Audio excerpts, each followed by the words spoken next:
اللهم صل على محمد وعلى آل محمد كما صليت على إبراهيم وعلى آل إبراهيم إنك حميد مجيد. اللهم بارك على محمد وعلى آل محمد كما باركت على إبراهيم وعلى آل إبراهيم إنك حميد مجيد. اعوذ باللہ من الشیطان الرجیم. بسم اللہ الرحمن الرحیم. سورہ سبا مکی صورت ہے، 54 آیات پر مشتمل ہے. یہ سورہ مبارکہ ایک قوم کے نام سے ہے جن کا واقعہ اس سورہ مبارکہ میں ذکر کیا گیا ہے، جسے قوم سبا کہا گیا ہے. اعوذ باللہ من الشیطان الرجیم. بسم اللہ الرحمن الرحیم. فرمائے الحمدللہ، تمام تعریفیں اللہ ہی کے لیے ہیں. الذی لہ ما فی السماوات، وہ ذات کہ اسی کا ہے جو کچھ آسمانوں میں ہے، وما فی الارض، اور جو کچھ زمین میں ہے، وَلَهُ الْحَمْدُ فِي الْآخِرَةِ، اور اسی کی تعریف ہوگی آخرت میں بھی. وَهُوَ الْحَكِيمُ الْخَبِيرُ، اور وہ حکمت والا باخبر ہے. قرآن کریم کی 5 صورتیں ہیں جن کا آغاز الحمدللہ سے ہوتا ہے. ایک سورۃ فاتحہ، پھر سورۃ انعام، پھر سورۃ کہف، اور چوتھی سورت یہ سورہ سبا ہے، اور اس کے بعد 5ویں سورت اس کے متصل بعد جو آ رہی ہے سورۃ فاطر. یہ 5 صورتیں ان کا آغاز الحمدللہ سے ہے. فرمایا اللہ ہی کی تعریف ہے، سب کچھ کا مالک وہ ہے، سب کچھ کو پیدا کرنے والا بنانے والا وہ ہے. تو جس نے بنایا، جس نے پیدا کیا، جس نے وجود دیا، تو وہی تعریف کے لائق ہے، اسی کی تعریف ہونی چاہیے. اور فرمایا کہ آخرت میں بھی اللہ ہی کی تعریف ہوگی، اس لیے کہ وہاں بھی جو کچھ ہے سب کچھ اسی کا ہوگا. سب کچھ پہ قبضہ، کنٹرول، اختیار، ملکیت وہ اسی کی ہوگی. اور وہ حکمتوں والا ہے، ہر ایک کے عمل سے، ہر ایک کی سوچ فکر سے باخبر ہے. فرمایا یعلم ما یلج فی الارض، وہ جانتا ہے جو کچھ داخل ہوتا ہے زمین میں، وما یخرج منہا، اور جو کچھ نکلتا ہے اس سے، وما ینزل من السماء، اور جو کچھ اترتا ہے آسمان سے، وما یعرج فیہا، اور جو کچھ چڑھتا ہے اس میں، وہو الرحیم الغفور، اور وہ بڑا مہربان بخشنے والا ہے. اس کا علم بہت وسیع ہے. زمین میں کیا کچھ داخل ہوتا ہے، کچھ ظاہری چیزیں ہیں، بارش کا پانی ہے، بیج ہے، کچرا ہے، اور اس طرح کی چیزیں ہیں. زمین سے کیا کچھ نکلتا ہے، غلہ ہے، اناج ہے، پھل پھول سبزیاں ہیں، اور اس کے علاوہ پانی ہے، معدنیات ہیں، سونا ہے، چاندی ہے، لوہا ہے، پیٹرول ہے، گیس ہے، سب کچھ اس کے علم میں ہے. وما ينزل من السماء، آسمان سے جو کچھ اترتا ہے، فرشتے ہوں، انسانوں کے بارے میں اللہ کے فیصلے ہوں، یا بارش ہوں، یا کوئی اور چیز ہو. وما يعرج فيها، اور جو کچھ آسمان کے اندر چڑھتا ہے، چاہے وہ بخارات ہوں، چاہے زمین سے جانے والے انسان کے اعمال ہوں، اور جو کچھ انسان اس زمین پہ کر رہا ہے اس کی فائل، اس کی کارگزاری، جو کچھ آسمانوں میں جاتا ہے اس کا علم ہر چیز پر حاوی ہے، وسیع ہے، کچھ بھی اس سے ڈکا چھپا نہیں. اور وہ جانتا ہے کہ اس زمین میں جو کوئی اس کی مرضی کے مطابق کر رہا ہے اور جو کوئی اس کی مرضی کے خلاف کر رہا ہے، سب کچھ اس کے پاس جا رہا ہے. لیکن اس کے باوجود وہ کیسا ہے؟ وہ رحیم ہے، وہ غفور ہے. ایسا نہیں جس نے بغاوت کی اس کا کھانا بند کر دیا، اس کا رزق تنگ کر دیا، اس کا سانس بند کر دیا، اس کے لیے فیصلے الٹ کر دیے. نہیں، وہ رحیم ہے، مہربان ہے، بخشتا ہے، اپنے بندوں کا منتظر ہے کہ کب وہ اس کی طرف رجوع کر لیں، توبہ کر لیں. اس لیے سب کچھ جاننے کے باوجود وہ انہیں مہلت دیتا ہے. اور فرمائے وقال الذین کفروا، اور ان کافروں نے کہا لا تأتین الساعہ، قیامت ہمارے اوپر نہیں آئے گی۔ قل، آپ یہ کہہ دیجئے بلا، کیوں نہیں، وربی، قسم ہے میرے رب کی، لتأتینکم، قیامت ضرور تمہارے پاس آئے گی، عالم الغیب، اس رب کی قسم جو غیب کو جاننے والا ہے، لا یعزب عنہ مثقال ذرہ، اس سے پوشیدہ نہیں ہے ایک ذرے کے برابر بھی کوئی چیز، فی السماوات، آسمانوں میں ہو، ولا فی الارض، اور نہ زمین میں، ولا اصغر من ذالک، اور نہ اس سے کوئی چھوٹی چیز، ولا اکبر، اور نہ اس سے بڑی چیز، الا فی کتاب مبین، مگر یہ سب کھلی کتاب کے اندر موجود ہے۔ کافر کیا کہتے تھے؟ وہ کہتے تھے قیامت نہیں آئے گی، آ ہی نہیں سکتی، ممکن ہی نہیں ہے۔ تو فرمایا کہ آپ انہیں یہ کہیں کہ میرے رب کی قسم ہے جو تمام غیبوں کو جانتا ہے، قیامت ضرور آئے گی۔ قرآن کریم میں دو لفظ آتے، ایک لفظ آتا ہے قیامت کا، ایک لفظ آتا ہے الساعہ کا۔ قیامت کا لفظ ہے جس وقت قیامت قائم ہو جائے گی اس کے بعد کے جو معاملات ہیں اس کے لیے، اور الساعہ کا لفظ جو اس آیت کے اندر ہے، قیامت سے پہلے جو تباہی ہوگی، قیامت سے پہلے جو زلزلہ ہوگا، اس کیفیت کو الساعہ کہا جاتا ہے۔ تو فرمایا میرے رب کی قسم، اور میرا رب کون ہے؟ عالم الغیب، جو تمام غیبوں کو جانتا ہے۔ یہ دلیل ہے قیامت کے آنے کی، اس لیے کہ کوئی چیز اس سے چھپی نہیں۔ ذرہ کسے کہتے ہیں جسے یہاں ذکر کیا گیا؟ ایک تو رائے یہ ہے کہ جو سرخ رنگ کی چیونٹی ہوتی ہے، چھوٹی سی ہوتی ہے، اسے ذرہ کہتے ہیں۔ اور ایک مفسرین کی رائے یہ ہے کہ جب روشن دان سے اندر دھوپ آ رہی ہو تو دیکھیں اس کے اندر چھوٹے چھوٹے ذرات ہوتے ہیں۔ فرمایا آسمانوں کے اندر، زمین کے اندر کہیں ایک ذرہ بھی موجود ہے، اور اس ذرے سے چھوٹی کوئی چیز ہو یا اس سے بڑی کوئی چیز ہو، وہ اللہ سے مخفی نہیں، سب کچھ اس کے ریکارڈ کے اندر درج ہے اور اس کے ریکارڈ کے اندر موجود ہے۔ جب علم اس کا اتنا وسیع ہے، اس کے علم کی گہرائی اتنی زیادہ ہے، وسعت اتنی زیادہ ہے، تو پھر انسان کیسے چھپ کے کہیں بھاگ سکتا ہے؟ کیسے انسان ناممکن اس کے لیے ہو سکتا ہے؟ کیسے انسان ایسا ہو سکتا ہے کہ وہ اسے دوبارہ پیدا کرنے پر قادر نہ ہو، جبکہ اس کا علم اتنا باریک ہے، اتنا وسیع ہے، اتنا اس کے علم نے احاطہ کیا ہوا ہے۔ اور قیامت کیوں آئے گی؟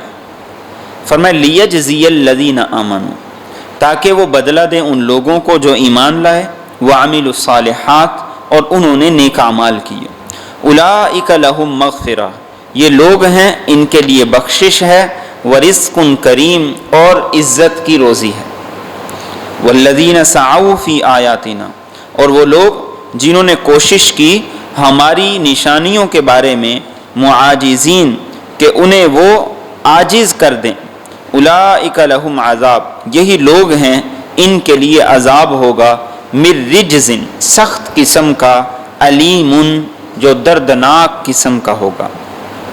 قیامت اس لیے آئے گی، دنیا داری کے نظام میں انسان اکثر دیکھتا ہے ایک آدمی جو اللہ کی مرضی کے مطابق زندگی گزارتا ہے، وہ بسا اوقات بڑے برے حالات سے گزرتا ہے، بڑی مشکلات سے گزرتا ہے، اور ایک وہ شخص جو اللہ کا باغی ہے وہ بڑا خوشحال نظر آتا ہے اور اسے ہر طرح کی فراوانی بھی حاصل ہے، سب کچھ ظاہری طور پر اسے ملا ہوا ہے۔ ایک نافرمان ہے، ایک فرما بردار ہے، لیکن دنیا کا معاملہ الٹ نظر آتا ہے، مختلف نظر آتا ہے۔ اسی وجہ سے مشرکین بھی دھوکہ کھا جاتے تھے، اسی سورہ مبارکہ میں آگے چل کے اس کا ذکر بھی آئے گا۔ تو فرمایا قیامت اس لیے کہ تاکہ جس آدمی نے نیکی کی ہے اسے اس کی نیکی کا بدلہ دیا جائے، جس آدمی نے جرم کیا ہے اس کے جرم کی اسے سزا دی جائے۔ اور اگر یہ مان لیا جائے کہ قیامت نہیں ہوگی، قیامت کا وجود نہیں ہے، تو جس نے نیکی کی ہے اور وہ نیکی کرتے کرتے پستے پستے دنیا سے چلا گیا ہے، اور دوسرے نے جرائم کیے اور اس نے جرائم کرتے کرتے کرتے کرتے اپنی زندگی گنوا دی ہے، تو ایسے دو لوگوں کے درمیان پھر عدل کب ہوگا اگر قیامت نہیں ہوگی؟ پھر انصاف کب ہوگا؟ اور بالفرض اگر کسی آدمی کو اس کی نیکی کا عوض دنیا میں مل بھی جائے لیکن وہ پورا عوض نہیں مل سکتا۔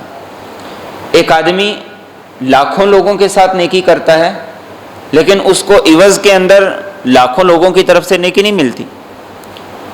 ایک آدمی 100 لوگوں کو قتل کر دیتا ہے، بدلے میں اس کو ایک مرتبہ قتل کیا جاتا ہے، اس کے 100 قتل کے عوض میں ایک قتل اس کے جرم کی سزا نہیں ہے۔ تو اس لیے قرآن کریم کہتا ہے وہ دن آئے گا اور وہ لازمی آئے گا جہاں ہر ایک کو وزن کر کے تول کے بغیر ظلم کے اس کے جرم کی سزا بھی دی جائے گی، اس کی نیکی کا بھی پورا پورا بدلہ دیا جائے گا۔ اور خاص ذکر کیا ان لوگوں کا جو اللہ کے دین کو مٹانے کی کوشش میں ہیں، ان کے لیے دردناک عذاب ہوگا۔ اور فرمایا وَيَرَى الَّذِينَ أُوتُوا الْعِلْمَ، اور جانتے ہیں وہ لوگ جنہیں علم دیا گیا، الَّذِي أُنزِلَ إِلَيْكَ مِن رَبِّكَ، کہ وہ بات جو آپ کی طرف آپ کے رب کی جانب سے نازل کی گئی ہے، هو الحق، وہی حق ہے، وَيَهْدِي إِلَى صِرَاطِ الْعَزِيزِ الْحَمِيدِ، اور وہ راہ دکھاتی ہے اس ذات کے راستے کی طرف جو سب پر غالب ہے، قابل تعریف ہے۔ یہ ہے علم اور جہالت۔ جو قرآن کو حق کتاب سمجھے اور جو یہ سمجھے اس کتاب کا راستہ کامیابی کا راستہ ہے، فرمایا وہ صاحب علم ہے۔ اور جو یہ بات نہیں سمجھتا، جو یہ بات نہیں جانتا، تو فرمایا وہ صاحب علم نہیں ہو سکتا۔ جو علم والا ہے اس کا علم کیا بتاتا ہے اسے کہ قرآن حق ہے اور قرآن انسان کو زندگی گزارنے کا سلیقہ بتاتا ہے۔ فرمایا وقال الذین کفروا، اور کہا ان لوگوں نے جنہوں نے کفر کیا، هل ندلکم، کیا ہم تمہیں بتائیں، علی رجل، ایک آدمی کے بارے میں، ینبئکم، جو تمہیں خبر دیتا ہے، اذا مزقتم کل ممزق، کہ جب تم بالکل ریزہ ریزہ کر دیے جاؤ گے، انکم لفی خلق جدید، کہ یقیناً تم نئے سرے سے پیدا ہوگے، افطرا علی اللہ کذبا، کیا اس نے اللہ پر جھوٹ باندھ لیا ہے، ام بیہ جنہ، یا اس پر کوئی جنون ہے، بل الذین لا یؤمنون بالآخرہ، بلکہ وہ لوگ جو ایمان نہیں رکھتے آخرت پر، فی العذاب، وہ عذاب میں ہوں گے، والضلال البعید، اور دور کی گمراہی میں۔ یہ مشرکین کہتے تھے کہ جب انسان فنا ہو گیا، انسان کی مٹی بھی ختم ہو گئی، ہڈیاں بھی مٹ گئیں، بوسیدہ ہو گیا، تو دوبارہ پیدا کیا جائے گا، یہ شخص کہتا ہے جو خود کو نبی کہتا ہے۔ اب وہ یہ تو کہہ نہیں سکتے تھے کہ یہ جھوٹا ہے، اس لیے کہتے تھے افطرا علی اللہ کذبا، ہو سکتا ہے اس نے اللہ کو جھوٹ باندھ لیا ہو، یا ہو سکتا ہے اس کا ذہنی توازن خراب ہو گیا، اور دونوں باتیں حقیقت کے خلاف تھیں۔ اس لیے کہ خود آپ صلی اللہ علیہ وسلم کو انہی لوگوں نے کہا تھا کہ آپ صادق امین ہیں، یہ ثابت نہیں کر سکے کہ آپ نے زندگی میں کبھی جھوٹ بولا۔ اور ذہنی توازن کی جہاں تک بات ہے، یہ لوگ اچھے طریقے سے جانتے تھے، سمجھتے تھے کہ آپ جیسا معاملہ فہم آدمی جو لوگوں کے درمیان میں فیصلے کرواتا، جو لوگوں کے اختلافات کو ختم کرتا ہے، اس آدمی کا ذہنی توازن کیسے خراب ہو سکتا ہے، اسے جنون کیسے ہو سکتا ہے؟ تو فرمایا اصل بات یہ ہے کہ یہ لوگ آخرت کے منکر ہیں، آخرت کو ماننا نہیں چاہتے، اور آخرت کو اس لیے نہیں ماننا چاہتے کہ اگر آخرت کو مانا تو خود کو تبدیل کرنا پڑے گا، کچھ چھوڑنا پڑے گا، کچھ قربانی دینی پڑے گی، کچھ خواہشات کی، کچھ جذبات کی، کچھ محبتوں کی، کچھ غلط کاری اور غلط کاموں کو چھوڑنا پڑے گا۔ تو اس لیے یہ لوگ اس طرح کے اعتراض کرتے ہیں۔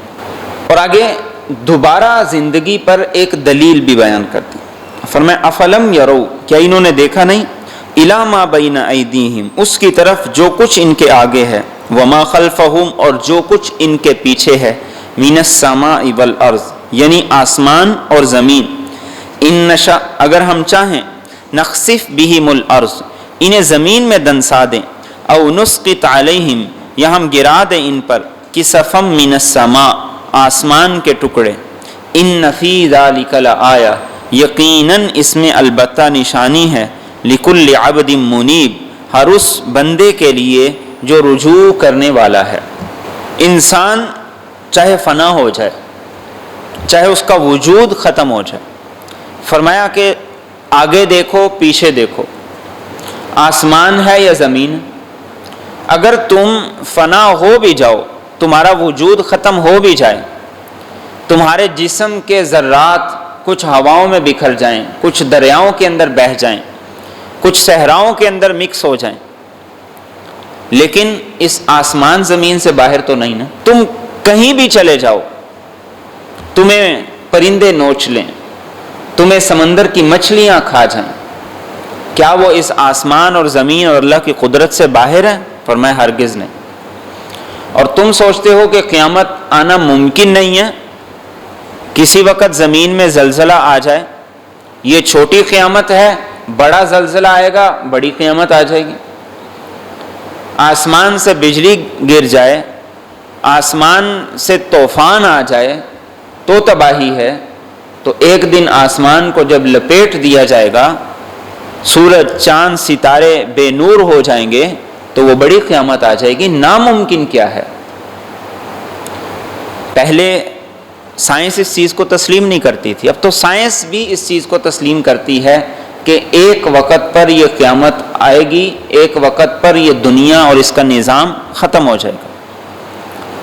تھوڑی سی اللہ رب العزت رسی ڈھیلی کر دیں سورج چاند کی تو کتنی بڑی تباہی ہو میں اور آپ سوچ نہیں سکتے۔ تھوڑی سی رسی ڈھیلی کر دیں، سورج کی ڈھیلی کر دیں، چاند کی ڈھیلی کر دیں، کوئی ایک سیارہ، کوئی ایک ستارہ اپنے مدار سے نکل جائے تو جیسے خلیجی ممالک کے اندر ایک روڈ ایکسیڈنٹ وہ کئی روڈ ایکسیڈنٹ کا باعث بنتا ہے، ایسی قیامت بڑی آسان ہے، کوئی مشکل نہیں۔ تو فرمایا کہ کون سمجھے گا؟ جس نے اللہ کی طرف رجوع کرنا ہے۔ کون سمجھے گا؟ جس نے اپنے رب کو پہچانا ہے، جو اس کائنات میں، اس کے نظام میں غور و فکر کرے گا۔ اب عبد منیب کیا ہے، اس کی صفات کیا ہیں، اس کی خوبیاں کیا ہیں؟ تو آگے اللہ رب العزت نے اپنے دو بندوں کا ذکر کیا، داؤد علیہ السلام کا ذکر کیا اور سلیمان علیہ السلام کا ذکر کیا۔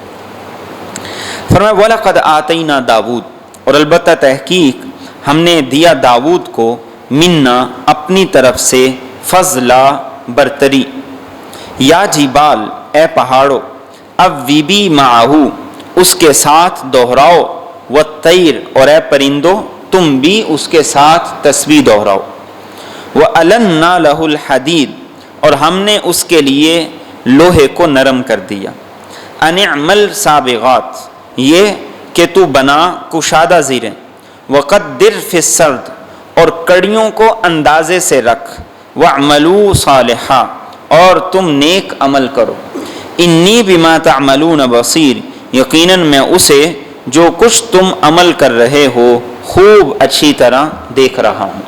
داؤد علیہ السلام ایک عام سے نوجوان تھے۔ سورہ بقرہ کے اندر طالوت اور جالوت کا واقعہ ہے، اللہ رب العزت نے وہاں ان کو شہرت دی، جالوت کے مقابلے میں آپ آئے، اور اس کے بعد وقت کے ساتھ ساتھ اللہ آپ کو عزت دیتے گئے، یہاں تک کہ آپ کو حکومت عطا ہو گئی۔ رسول اکرم صلی اللہ علیہ وسلم نے داؤد علیہ السلام کے بارے میں ارشاد فرمایا کان اعبد البشر، اپنے زمانے کے سب سے بڑے عبادت گزار تھے، اور حکمران بھی تھے، تخت بھی تھا پاس، حکومت بھی تھی، لیکن اس کے باوجود اللہ رب العزت سے غافل نہیں تھے۔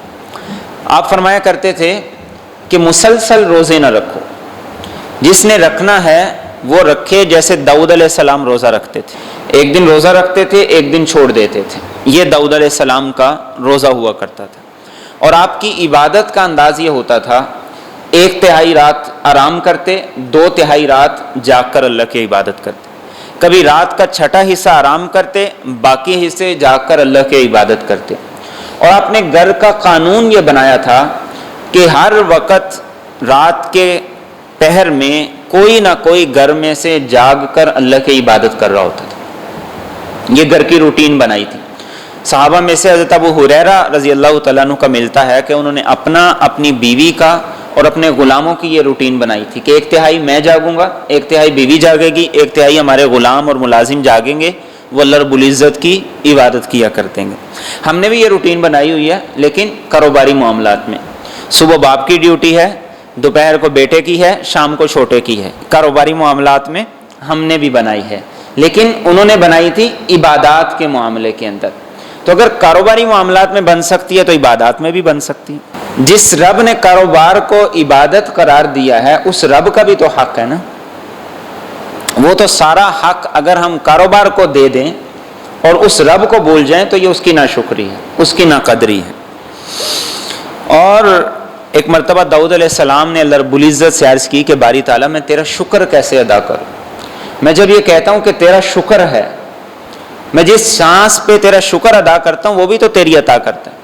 تو اللہ رب العزت نے فرمایا کہ داؤد جب تو نے یہ جان لیا کہ سب کچھ میری طرف سے ہے، ساری عطائیں میری طرف سے ہیں، تو یہی شکر ہے۔ انسان اس مقام پہ چلا جائے، اس مقام تک پہنچ جائے کہ وہ یہ سمجھے کہ میرے پاس ایک ایک چیز وہ میرے رب کی عطا ہے، اس کی عنایت ہے، تو فرمایا کہ یہی شکر ہے۔ اور رسول اکرم صلی اللہ علیہ وسلم نے ارشاد فرمایا کہ داؤد علیہ السلام کی آل کو اللہ رب العزت نے شکر کا حکم دیا۔ جو شخص 3 صفات اپنا لے وہ داؤد علیہ السلام کی آل جیسا شکر گزار بن جائے۔ پہلی بات آپ نے ارشاد فرمائی، خوشی ہو یا غصہ ہو انسان عدل کو نہ چھوڑے، انصاف کو نہ چھوڑے۔ دوسری بات ارشاد فرمائی، خوشحالی میں ہو یا تنگ دستی کے اندر ہو خرچ کرنے میں میانہ روی اختیار کرے۔ اور تیسری بات ارشاد فرمائی، لوگوں کے سامنے ہو یا تنہائی کے اندر ہو اللہ کا خوف اپنے دل کے اندر رکھے۔ یہ 3 خوبیاں جس کے اندر ہوں گی اسے ویسے اجر ملے گا جیسے داؤد علیہ السلام کی آل اور ان کی اولاد کو شکر کا اجر ملا کرتا تھا۔ تو داؤد علیہ السلام کا ایک معجزہ تھا، اور وہ یہ تھا کہ آپ کو اللہ رب العزت نے 4 کتابوں میں سے ایک کتاب زبور عطا کی تھی۔ آپ خوش الحانی سے اس کی تلاوت کیا کرتے تھے، اور جب آپ تلاوت کرتے تھے تو پہاڑ بھی اور پرندے بھی آپ کے ساتھ مل کے اس تلاوت کو دہرایا کرتے تھے۔ آپ سبحان اللہ کہتے تو پہاڑ بھی سبحان اللہ کہتے، آپ الحمدللہ کہتے تو پرندے بھی الحمدللہ کہا کرتے تھے۔ اور دوسرا آپ کا معجزہ یہ تھا کہ آپ کے لیے اللہ رب العزت نے لوہے کو نرم کر دیا تھا۔ لوہا اللہ کی نعمتوں میں سے ایک عظیم نعمت ہے۔ قرآن کریم نے ایک سورت جس کا نام سورت حدید ہے، لوہا، حدید لوہے کو کہتے ہیں، اس نام سے ایک سورہ مبارکہ بھی ہے۔ اور پھر آج کے دور میں جتنی ترقی ہے اس ترقی کے اندر لوہے کا استعمال ضرور ہے، چاہے ایک سوئی ہو اور چاہے ایک جہاز ہو، چاہے بحری بیڑے ہوں اور چاہے انسان کی عام روٹین کے اندر کام آنے والی چھوٹی سی سائیکل ہو، موٹر سائیکل ہو، کوئی بھی چیز، کوئی بھی ترقی کا کام لوہے کے بغیر ممکن نہیں۔ تو داؤد علیہ السلام کا معجزہ یہ تھا کہ آپ کو اللہ رب العزت نے لوہے کے بارے میں یہ معجزہ دیا کہ آپ اسے جب ہاتھ میں پکڑتے تو وہ موم کی طرح ہو جایا کرتا تھا، اور پھر آپ اس سے ضیا بنایا کرتے تھے جو جنگ کے اندر پہنی جاتی ہے حفاظت کے لیے، جیسے بلٹ پروف جیکٹس ہوتی ہیں آج کل۔ اور اللہ رب العزت نے ان کو کیا حکم دیا کہ آپ کشادہ زرے بنائیں اور ان کی کڑیوں کو اندازے سے رکھیں، یعنی ساری کڑیاں برابر اندازے سے ہوں، خوبصورت سلیقے سے ہوں، طریقے سے ہوں، یہ نہیں کوئی بڑی ہے، کوئی چھوٹی ہے، کوئی موٹی ہے، کوئی پتلی ہے، ایسے نہیں ہونی چاہیے۔ اور داؤد علیہ السلام یہ بنایا کرتے تھے اور 6000 درہم میں ایک زرہ فروخت کرتے تھے، 2000 اپنے اخراجات کے لیے رکھتے تھے، باقی سارے کا سارا 4000 صدقہ کرتے تھے۔ اور یہ اللہ رب العزت سے دعا انہوں نے کی تھی کہ اللہ مجھے ایسا روزگار عطا کر دے کہ میں حکومت سے عوام کے مال میں سے کچھ نہ لوں۔ یہ اللہ رب العزت نے پھر ان کو معجزہ عطا کیا تھا۔ اور پھر کیا فرمایا، وَاعْمَلُوا صَالِحًا۔ اب کام کتنا آسان ہو گیا، نہ لوہے کو پگھلانا پڑتا ہے، نہ اس کے اوپر ہتھوڑا چلانا پڑتا ہے، نہ کوئی اور کام کرنا پڑتا ہے، بلکہ ہاتھ میں لیا اور اس کو جیسے چاہا موڑ کے بنا لیا۔ تو فرمایا اللہ رب العزت کہتے ہیں کہ اس نعمت کے شکرانے میں اللہ کا شکر ادا کرو، اس نعمت کی قدردانی یہ ہے نیک اعمال کرو، وَاعْمَلُوا صَالِحًا، جو عمل کرو گے ہم اسے دیکھ رہے ہیں۔ آج انسان نے دونوں طرح سے اللہ رب العزت کی ناشکر گزاری، غریب بھی امیر بھی، مالدار جسے اللہ نے سہولت دے دی، جسے اللہ رب العزت نے جسمانی طور پر آسائش دے دی، وہ بھی ناشکر گزار ہے، اور جو مشقت کے اندر ہے، جو جسمانی تعب کے اندر ہے، پریشانی کے اندر ہے، وہ بھی اللہ کی ناشکر گزاری میں مبتلا ہے۔ تو اللہ نے آپ کو اتنا بڑا معجزہ عطا کیا تو فرمایا کہ اب نیک عمل کرو، اللہ تمہارے عمل کو دیکھ رہے ہیں۔ اور آگے فرمایا وَلِسُلَيْمَانَ الرِّيحَ، اور ہم نے سلیمان کے لیے ہوا کو مسخر کیا، غُدُوُّهَا شَهْرٌ، کہ اس کی صبح کی سیر 1 مہینے کی منزل کی برابر ہوتی، وَرَوَاحُهَا شَهْرٌ، اور اس کی شام کی سیر 1 مہینے کی مسافت کے برابر ہوتی، وَأَسَلْنَا لَهُ عَيْنَ الْقِطْرِ، اور ہم نے بہایا اس کے لیے تانبے کا چشمہ، وَمِنَ الْجِنِّ، اور کچھ جن تھے، مَن يَعْمَلُ بَيْنَ يَدَيْهِ، جو کام کرتے تھے اس کے آگے، بِإِذْنِ رَبِّهِ، اس کے رب کے حکم سے، وَمَن يَزِغْ مِنْهُمْ عَنْ أَمْرِنَا، اور جو کوئی ان میں سے ہمارے حکم سے کجی اختیار کرے گا، نُذِقْهُ مِنْ عَذَابِ السَّعِيرِ، ہم اسے دہکتی ہوئی آگ کا عذاب چکھا دیں گے۔ سلیمان علیہ السلام نے اللہ سے دعا کی تھی کہ اللہ مجھے ایسی حکومت عطا کر جو کسی اور کو نہ ملی، تو اللہ رب العزت نے آپ کو جنات پر، ہواؤں پر، پرندوں پر ایک وسیع حکومت عطا کی، جس کا مختصر تذکرہ ہم سورہ نمل کے اندر پڑھ چکے ہیں۔ تو ایک معجزہ آپ کا یہ تھا کہ آپ کے لیے اللہ نے ہوا کو مسخر کیا تھا، گھوڑے، گدھے، خچر، اونٹ 1 مہینے کے اندر جتنا سفر طے کرتے تھے، آپ کا تخت اس کو آدھے دن کے اندر طے کر لیتا تھا۔ آپ شام سے اڑتے تھے اپنے تخت کے ساتھ تو وہ 1 مہینے کا سفر آپ کو آدھے دن کے اندر طے کر دیتا تھا، اور واپسی 1 مہینے کا سفر وہ باقی آدھے کے اندر مکمل ہو جاتا تھا۔ دوسرا آپ کا معجزہ یہ تھا کہ اللہ رب العزت نے آپ کے لیے تانبے کا چشمہ جاری کر دیا جو مختلف کاموں میں آپ استعمال کرتے تھے۔ تیسرا آپ کا معجزہ یہ تھا کہ جنات آپ کی لیبر کے طور پہ کام کرتے تھے، اور یہ کیسے سب کچھ ممکن تھا؟ بِإِذْنِ رَبِّهِ، یہ رب نے سب کچھ ممکن کر دکھایا تھا۔ بہت سے لوگ ایسے ہیں جو یہ کہتے ہیں کہ یہ معجزہ ایسا نہیں تھا، بلکہ معجزہ یہ تھا کہ سلیمان علیہ السلام جس وقت کسی طرف سفر کرتے تو ہوا موافق ہوتی تھی، تو ہوا کا موافق ہو جانا یہ کوئی معجزہ نہیں ہے۔ یہ جتنے روٹ آج کل بنے ہوئے ہیں ہوائی سفر کے، یہ اسی ہوا کی سمت کو دیکھ کر اور اس کے موافق اور مخالف ہونے کو دیکھ کر بنائے جاتے ہیں، بحری سفروں کے اندر بھی اور ہوائی جہاز کے سفر کے اندر بھی۔ تو پھر معجزہ تو نہ ہوا۔ اگر داؤد علیہ السلام لوہے کو بھٹی سے پگھلا لیتے تھے تو وہ معجزہ تو نہ ہوا۔ معجزہ تو تب ہی ہے کہ جیسے قرآن کریم کے الفاظ اسے ذکر کر رہے ہیں۔ اور یہ بھی کہا بعض لوگوں نے کہ یہ جنات نہیں تھے، بلکہ وہ بڑے طاقتور قسم کے مزدور تھے، لیبر تھی جو کام کرتی تھی، جو کسی اور کے قابو نہیں آتی تھی، جنہیں سلیمان علیہ السلام نے قابو کیا ہوا تھا۔ تو اگر یہی چیزیں ہیں، اس طرح کی لیبر تو آج کل بھی کوئی آدمی رکھ سکتا ہے۔ تو قرآن کریم کے جو الفاظ ہیں وہ بتاتے کہ انبیاء کے یہ معجزات تھے جو اللہ رب العزت نے ان کو عطا کی۔ اور آج ہوائی جہاز کتنی جلدی سفر کر لیتا ہے، تو داؤد علیہ السلام کا، سلیمان علیہ السلام کا معجزہ ماننے میں ہمیں اتنے تکلف کی ضرورت ہی کیا ہے کہ جس رب نے انسان کو یہ عقل دے دی، کیا وہ رب ان سارے اسباب کے بغیر کر نہیں سکتا؟ اور اسی کا نام معجزہ ہے۔ تو جنات آپ کی لیبر کے طور پہ کام کرتے تھے۔ اب وہ کام کیا کرتے تھے اس کا آگے ذکر کیا، فرمایا یعملون لہ ما یشاء، کہ وہ جنات بناتے تھے اس کے لیے جو کچھ وہ چاہتا، من محاریب، بڑے بڑے قلعے، و تماثیل، اور مجسمے، و جفان کالجواب، اور بڑے بڑے لگن تالابوں کی طرح، وہ قدور الراسیات، اور دیگیں جو ایک ہی جگہ پڑی رہتی تھی۔ اعملوا آل داود شکرا، اے داود کی اولاد تم عمل کرو شکر ادا کرنے کے لیے.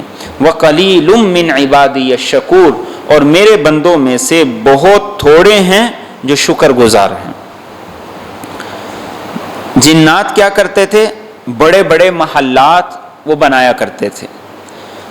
اور دوسرا کام کیا ہے؟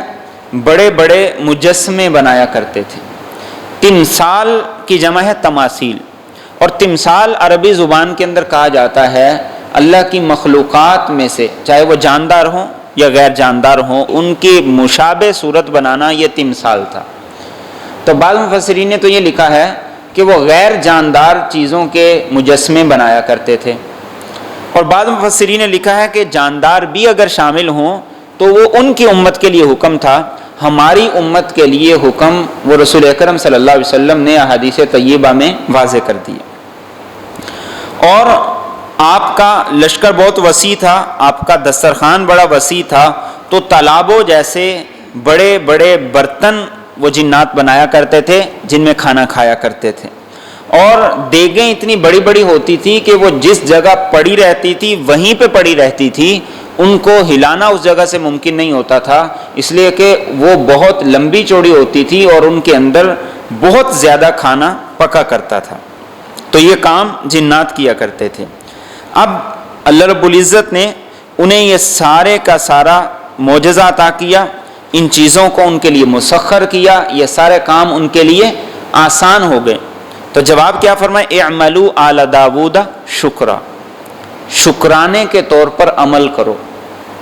جتنی بھی عبادات ہیں ان کا بنیادی مقصد کیا ہے؟ شکر گزاری. یعنی اتنا ہم نے تمہیں اختیار دے دیا ہے، اتنی قدرت ہم نے تمہیں دی ہے، تو اس اختیار اور قدرت کی وجہ سے بگڑو نہیں، اس اختیار اور قدرت کی وجہ سے سرکش نہیں بنو، بلکہ کیا کرو؟ اللہ کے شکر گزار بنو، اللہ کے اطاعت گزار بنو. اور ساتھ ہی کیا کہا؟ بہت تھوڑے بندے ہیں جو شکر گزار ہیں. شیطان نے بھی یہی کہا تھا کہ ایسا وار کروں گا کہ تھوڑے بچیں گے، اکثر میرے پیروکار بنیں گے. حضرت عمر رضی اللہ تعالیٰ عنہ نے ایک دیہاتی کو سنا، وہ یہ دعا کر رہا تھا کہ اللہ مجھے تھوڑے لوگوں میں شامل کر. آپ نے کہا بیوقوف، زیادہ لوگوں میں شامل ہو جاؤ، تم کہتے ہو تھوڑے لوگوں میں شامل کر. تو اس نے قرآن کریم کی آیت پڑھی کہ اللہ فرماتے ہیں شکر کرنے والے بڑے تھوڑے ہیں. حضرت عمر نے فرمایا کہ ہاں، یہ دیہاتی ہم میں سے سب سے زیادہ عقل مند ہے، کہ واقعی اللہ کے شکر گزار بندے تھوڑے ہیں کہ جو ہر نعمت پر اللہ کا شکر ادا کرتے ہیں، جو ہر نعمت کے بدلے میں اللہ کے احسان کو سمجھتے ہیں. اس کے بعد آگے ایک اور سلیمان علیہ السلام کا جو معجزہ تھا اس کا ذکر کیا. فرمایا فلما قضینا علیہ الموت، پس جب ہم نے فیصلہ کر دیا اس پر موت کا، ما دلہم علی موتی، تو ان جنات کو نہیں خبردار کیا اس کی موت پر، الا دابۃ الارض، مگر گن کے کیڑے نے، تأکل من سعتہ، جو اس کے عصا کو کھاتا رہا. فلما خر، پس جب وہ گر پڑا، تبینت الجن، تو جنوں کو معلوم ہو گیا، اللو کانوا یعلمون الغیب، کہ اگر وہ غیب کو جانتے ہوتے، ما لبثوا فی العذاب المہین، تو وہ ذلت والے عذاب میں نہ ٹھہرے رہتے. اللہ رب العزت ہر زمانے میں لوگوں کے عقائد کی اصلاح کے لیے مختلف طرح کے معجزات، نشانیاں بیچتے رہتے ہیں، اور اسی کا ذکر یہاں پہ کیا. جنات اس دور کے اندر ان کا چرچا بڑا زیادہ تھا، کالے جادو کا چرچا بڑا زیادہ تھا. سورہ بقرہ کے اندر یہ بات ذکر کی گئی ہے کہ وہ کہتے تھے کہ یہ جنات کا جو علم ہے یہ سلیمان علیہ السلام کے دور سے چلا آ رہا ہے. آج بھی کئی عامل وہ کہتے ہیں یہ سلیمانی نقش ہے، یہ سلیمانی انگوٹھی ہے، وہ سلیمان علیہ السلام کی طرف منسوب کرتے ہیں. تو ہوا یہ کہ داؤد علیہ السلام نے اپنی زندگی کے اندر بیت المقدس کی تعمیر شروع کروائی تھی، وہ انتقال کر گئے، وہ مکمل نہیں ہوئی. سلیمان علیہ السلام کے دور میں وہ چلتی رہی، 4 سال کے اندر اس کی تعمیر مکمل ہوئی تھی. تو سلیمان علیہ السلام کے لیبر کے طور پر، ورکر کے طور پر عمل کرنے والے، کام کرنے والے جنات تھے جو اللہ نے ان کے لیے مسخر کیے ہوئے تھے. تو اب کام باقی تھا، اللہ رب العزت نے سلیمان علیہ السلام کو بتا دیا کہ آپ کی موت کا وقت آ پہنچا ہے۔ تو سلیمان علیہ السلام نے کیا کیا؟ ایک شیشے کے کمرے میں خود کو بند کیا، عصا کا سہارا لیا اور اللہ کی عبادت میں مصروف ہو گئے۔ موت کا فرشتہ آیا، آپ کی روح آپ کے بدن سے جدا ہو گئی، لیکن آپ اس عصا کے سہارے کھڑے رہے۔ جنات یہ سمجھتے رہے کہ آپ حیات ہیں، ہمارے کام کی نگرانی چل رہی ہے، وہ کام کرتے رہے۔ 1 سال پورا سلیمان علیہ السلام اسی کیفیت کے اندر کھڑے رہے اور جنات کام کرتے رہے۔ ادھر سے بیت المقدس کا، اس کی تعمیر کا کام مکمل ہوا، ادھر سے ایک گن لگ گئی ان کے عصا کو، جس نے اس کو کھاتے کھاتے کھوکھلا کر دیا اور سلیمان علیہ السلام گر گئے۔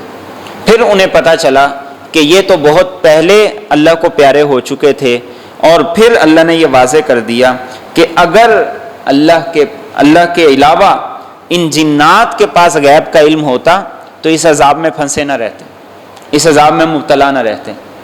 تو اس طریقے سے اللہ رب العزت نے ان لوگوں کی جو غلط فہمی تھی اسے دور کر دی۔ آج کے دور کے اندر بھی بہت سے لوگوں نے کیا کیا تھا؟ انہوں نے مسجد سے زیادہ اہمیت وہ مزاروں کو اور وہاں کے کاموں کو دینا شروع کر دی تھی، اور وہ سمجھتے تھے فلاں کرتا ہے، فلاں کرتا ہے، فلاں کرتا ہے، فلاں کرتا ہے۔ تو اللہ رب العزت نے یہ کرونا وائرس کے ذریعے سے سمجھا دیا کہ کوئی کچھ نہیں کرتا، صرف اللہ ہی کرتا ہے۔ تم اس رب کے در پہ آؤ، اس کے آستانے پہ آؤ، یہاں پہ سر جھکاؤ۔ ہر بڑے مزار کے ساتھ مسجد بھی بنی ہوئی ہے۔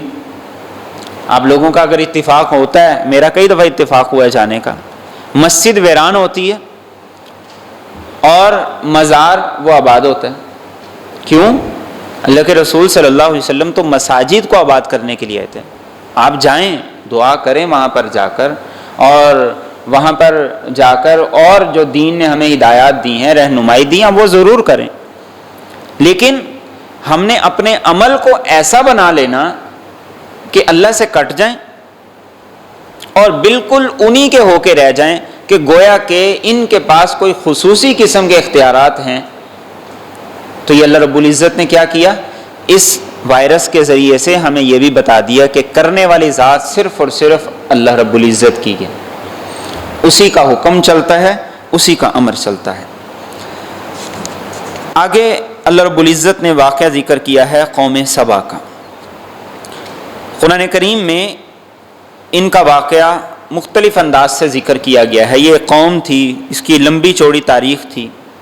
سلیمان علیہ السلام کے واقعے کے ضمن میں بھی آیا ہے کہ ملکہ سبا جو تھی وہ وہاں کی حکمران تھی، وہ سلیمان علیہ السلام پر ایمان لے آئی اور سارے کے سارے ایمان میں داخل ہو گئے، انہوں نے شرک کو چھوڑ دیا۔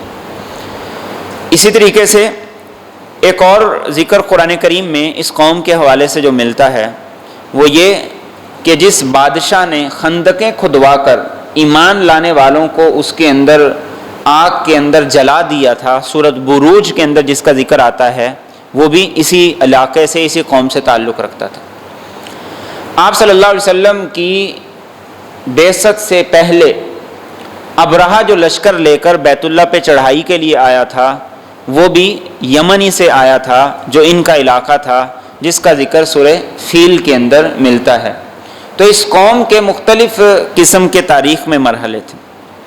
ایک مرحلہ جس کا قرآن کریم نے یہاں پر ذکر کیا، فرمایا لقد کان لسبأ فی مسکنہم آیا، البتہ تحقیق قوم سبا کے لیے ان کے گھروں میں ایک بہت بڑی نشانی تھی۔ جنتان عن یمین و شمال، 2 باغ تھے دائیں جانب اور بائیں جانب۔ کلوا من رزق ربکم، تم کھاؤ اپنے رب کا رزق، واشکروا لہ، اور اس کی شکر گزاری کرو، بلدۃ طیبہ، یہ پاکیزہ شہر ہے، ورب غفور، اور بخشنے والا رب ہے۔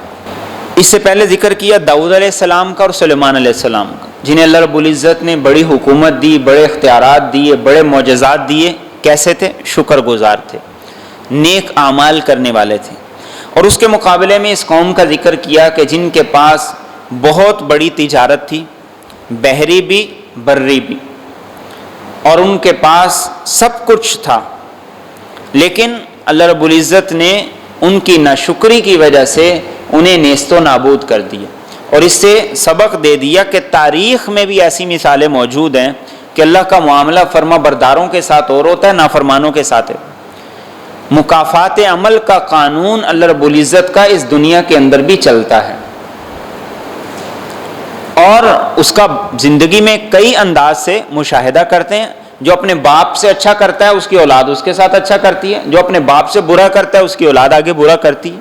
کئی طرح سے یہ مکافات کا قانون اللہ رب العزت مجھے اور آپ کو دکھاتے ہیں۔ تو یہاں بھی اسی کی طرف اشارہ ہے کہ اگر تم سمجھتے ہو کہ قیامت نہیں آئے گی تو دنیا کے اندر بھی تو دیکھو کہ اللہ رب العزت نے ایک قانون بنایا ہے، اور نیک کے ساتھ وہ اس کے اعتبار سے معاملہ کرتا ہے، بدکار کے ساتھ وہ اس طرح معاملہ کرتا ہے۔ تو ان لوگوں کو اللہ رب العزت نے ایک علاقہ ایسا عطا کیا تھا کہ جس علاقے کے اندر یہ لوگ مرکزی حیثیت رکھتے تھے، اور انہیں اللہ نے سمجھ بوجھ بڑی عطا کی۔ انہوں نے پہاڑوں کے درمیان میں بڑے بڑے ڈیم بنائے ہوئے تھے۔ معارب ان کا دارالحکومت تھا، اور وہاں جو سب سے بڑا ڈیم تھا اس کا نام سد معارب تھا، اور وہ 150 فٹ لمبا تھا اور 50 فٹ چوڑا تھا، اور انہوں نے اسی طریقے سے بنایا تھا جیسے آج کل ڈیم بنائے جاتے ہیں۔ بارش کا پانی وہاں ذخیرہ ہوتا، اور پھر اس کے بعد انہوں نے اس کے اندر دروازے بنائے ہوئے تھے، جس طرف ضرورت ہوتی اس طرف وہ پانی کو کھول دیتے تھے، دائیں طرف ہوتی تو دائیں طرف، بائیں طرف ہوتے تو بائیں طرف، اور اس طریقے سے انہوں نے 450 مربع میل کا جو علاقہ تھا اسے آباد کر لی۔ بارش ہوتی، پانی کو جمع کرتے، بند کے ذریعے سے سارا سال پھر اس پانی کو استعمال کیا کرتے تھے۔ اور اللہ رب العزت نے کیا کیا کہ اس کی برکت سے انہیں دائیں اور بائیں بڑے بڑے باغات دے دیے، لمبا چوڑا سلسلہ تھا، اور اتنے وسیع باغات تھے کہ اگر کوئی آدمی خالی ٹوکرا لے کے صرف اس کے نیچے سے گزر جاتا تو اتنے پھل گرا کرتے تھے کہ اس کا ٹوکرا بھر جایا کرتا تھا۔ اور ایسا خوبصورت علاقہ تھا کہ جہاں نہ مکھی تھی نہ مچھر تھا، صاف ستھرا، اور ایسے خوشحال تھے، سونے چاندی کے برتنوں میں کھایا کرتے تھے، اور ان کے گھروں کے اندر ہاتھی دانت کے نقش و نگار کر کے ان سے یہ پیس بنا کے، شو پیس بنا کے لگائے جاتے تھے۔ اور ایسے لوگ تھے کہ گھر میں عام لکڑی نہیں جلایا کرتے تھے، لوبان کی، سندل کی، ایسی خوشبودار لکڑیاں یہ جلایا کرتے تھے۔ تو ایسا زبردست اللہ رب العزت نے ان کو نظام دیا تھا۔ علاقہ بھی بہترین تھا، پھر شاہراہ بھی ایسی تھی، دونوں طرف سے بحری اور بری دونوں اعتبار سے یہ سینٹر کے اندر آتے تھے۔ ایک طرف سے آتا مال ان کے پاس، یہ آگے اس کو بیچتے تھے، اور پورا کا پورا علاقہ یمن سے لے کر اس کے بعد آگے شام تک یہ سارے کا سارا ان کی تجارت چلتی تھی، ان کا سکہ چلتا تھا 1000 سال تک۔ تو اللہ رب العزت نے کہا کہ تمہارے رب کی عطا ہے، کھاؤ بھی لیکن شکر بھی ادا کرو۔ ایسا پاکیزہ گھر دیا، ایسا پاکیزہ ماحول دیا، ایسا خوبصورت شہر دیا، اور رب بھی وہ ہے جو معاف کرنے والا ہے۔ ایسا نہیں کہ تھوڑی سی غلطی کرو گے وہ فوری طور پہ پکڑ لے گا، نہیں، بخشے گا، معاف کرے گا، موقع دے گا، اور تمہیں راستہ دکھائے گا۔ لیکن کیا کیا انہوں نے؟ رب کی نافرمانی کی۔ تو فرمایا فَأَعْرَضُوا، تو انہوں نے اعراض کر لیا۔ فَأَرْسَلْنَا عَلَيْهِمْ، تو ہم نے بھیج دیا ان پر سیل العرم، بند کو توڑ کر سیلاب، وبدلناہم، اور ہم نے ان کو بدلے میں دے دیا، بجنتیہم، ان کے 2 باغوں کے، جنتین 2 اور باغ، ذواتی اکل خمط، جن کے میوے بدمزہ تھے، واصل، اور جس میں کچھ جاڑیاں تھیں، وشیء من صدر قلیل، اور تھوڑی سی بیریاں تھیں، ذالک جزیناہم بما کفروا، یہ ہم نے ان کو جزا دی اس وجہ سے کہ انہوں نے کفر کیا۔ وَهَلْ نُجَازِي إِلَّا الْكَفُورَ، اور ہم نہیں ایسی جزا دیتے مگر نا شکر گزار کو ہی۔ اب یہ لوگ سرکشی پہ آگئے، اللہ کی نافرمانی پہ آگئے، دنیا داری کو اڑنا بچھونا بنا لیا، اور سب سے بڑا محل جو انہوں نے اس دور کے اندر بنایا تھا، 20 منزلہ محل جسے قصر غمدان کہا جاتا تھا، وہ انہوں نے بنایا۔ تو اللہ رب العزت نے کیا کیا ان کے جو ڈیم تھے اس کے اندر گھاس اگ گئی اور اس ڈیم کے اندر چوہے پیدا ہو گئے۔ انہوں نے اس گھاس کو کھانا شروع کر دیا اور اس کے ذریعے سے اس کی جڑیں، اس کی بنیادیں کھوکھلی ہونا شروع ہو گئی، اور اچانک پھر وہ ڈیم ٹوٹ گیا، سارے کا سارا پانی بہہ گیا، ساری فصلیں تباہ ہو گئیں۔ اور یہ ایک باپ کے 10 بیٹے تھے جن سے 10 قبیلے بنے، جن میں سے 6 یمن کے اندر تھے اور باقی شام کے اندر تھے۔ اب وہ سارے کا سارا باغات بھی تباہ ہو گئے، فصلیں بھی تباہ ہو گئی، علاقے بھی تباہ ہو گئے، اور ایسی بربادی ہوئی کہ یہ سب علاقے چھوڑ کے چلے گئے۔ جو مدینہ کے اندر 2 قبیلے تھے، اوس اور خزرج، جو رسول اکرم صلی اللہ علیہ وسلم کے صحابہ میں سے انصاری صحابہ تھے، وہ یہیں سے ہجرت کر کے آئے تھے، ان کے آباء و اجداد۔ تو پھر یہ سارے کا سارا تباہ و برباد ہو گیا۔ تو اللہ فرماتے ہیں یہ نعمتوں کی ناقدری کی سزا ہے کہ جب کوئی نعمت کی ناقدری کرتا ہے ہم اسے ایسے ہی سزا دیتے ہیں، اس کے ساتھ یہی معاملہ کیا جاتا ہے۔ تو یہ اللہ کا قانون اور دستور مجھے اور آپ کو بتا دیا گیا کہ جو اللہ کی نعمت کی قدر کرے گا، چاہے وہ دنیا داری کے معاملے کے ہو یا دین داری کے معاملے میں، اللہ اس کی نعمت کی قدردانی کو، اس کی شکر گزاری کو اور رنگ لگا دے گا اور پھل لگا دے گا۔ اور جو اس نعمت کی ناقدری کرے گا، چاہے دین کی ہو چاہے دنیا کی ہو، تو اللہ رب العزت وہ نعمت اس سے چھین لے گا۔ تو ان کے باغات اجڑ گئے، فصلیں تباہ ہو گئیں۔ تو پھر کیا ہوا؟ وہاں پہ جھاڑیاں اگ گئیں اور کہیں کہیں چھوٹی چھوٹی بیریاں اگ گئیں، اور جو کہیں پھل تھے وہ بد ذائقہ تھے، بے مزہ تھے۔ یہ ساری کے ساری ان کی ناشکر گزاری کی سزا تھی۔ اور آگے فرمایا وَجَعَلْنَا بَيْنَهُمْ، اور ہم نے بنایا ان کے درمیان، وَبَيْنَ الْقُرَى الَّتِي بَارَكْنَا فِيهَا، اور ان بستیوں کے درمیان جس میں ہم نے برکت دی، قرن ظاہرہ، ایسی بستیاں جو کہ ظاہر تھیں، وَقَدَّرْنَا فِيهَا السَّيْرَ، اور ہم نے ان میں آمد و رفت کا اندازہ مقرر کر دیا۔ سیروا فیہا لیالیہ، تم چلو ان میں راتوں میں، وایامن، اور دنوں میں، آمینین، امن سے۔ فقالو، تو انہوں نے کہا، ربنا، اے ہمارے رب، باعد بین اسفارنا، ہمارے سفروں میں دوری ڈال دیں، وظلموا انفسہم، اور انہوں نے اپنے آپ پر ظلم کیا، فجعلناہم احادیث، تو ہم نے ان کو بنا دیا قصے کہانیاں، ومزقناہم کل ممزق، اور ہم نے ان کو ٹکڑے ٹکڑے کر دیا۔ ان فی ذلک لآیات، یقیناً اس میں البتہ بڑی نشانیاں ہیں، لکل صبار شکور، ہر اس شخص کے لیے جو بڑا صابر ہے، بڑا شکر گزار ہے۔ اب یہ لوگ یمن سے چلتے اور شام تک جاتے۔ شام کے علاقے کا اس آیت میں ذکر ہے جس کو مبارک کہا گیا۔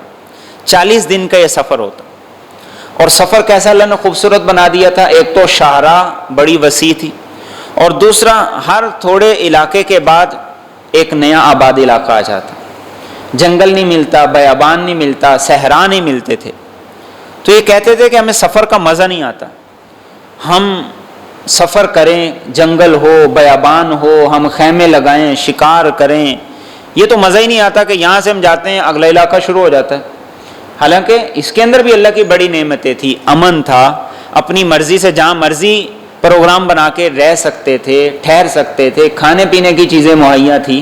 لیکن انہوں نے کہا کہ نہیں، اس طرح مزہ نہیں آتا، دور دور بستیاں ہوتی، دور دور علاقے ہوتے، تھک کے وہاں پہنچتے، پھر جا کے خیمہ لگاتے، پھر لکڑیاں اکٹھی کرتے، پھر شکار کرتے۔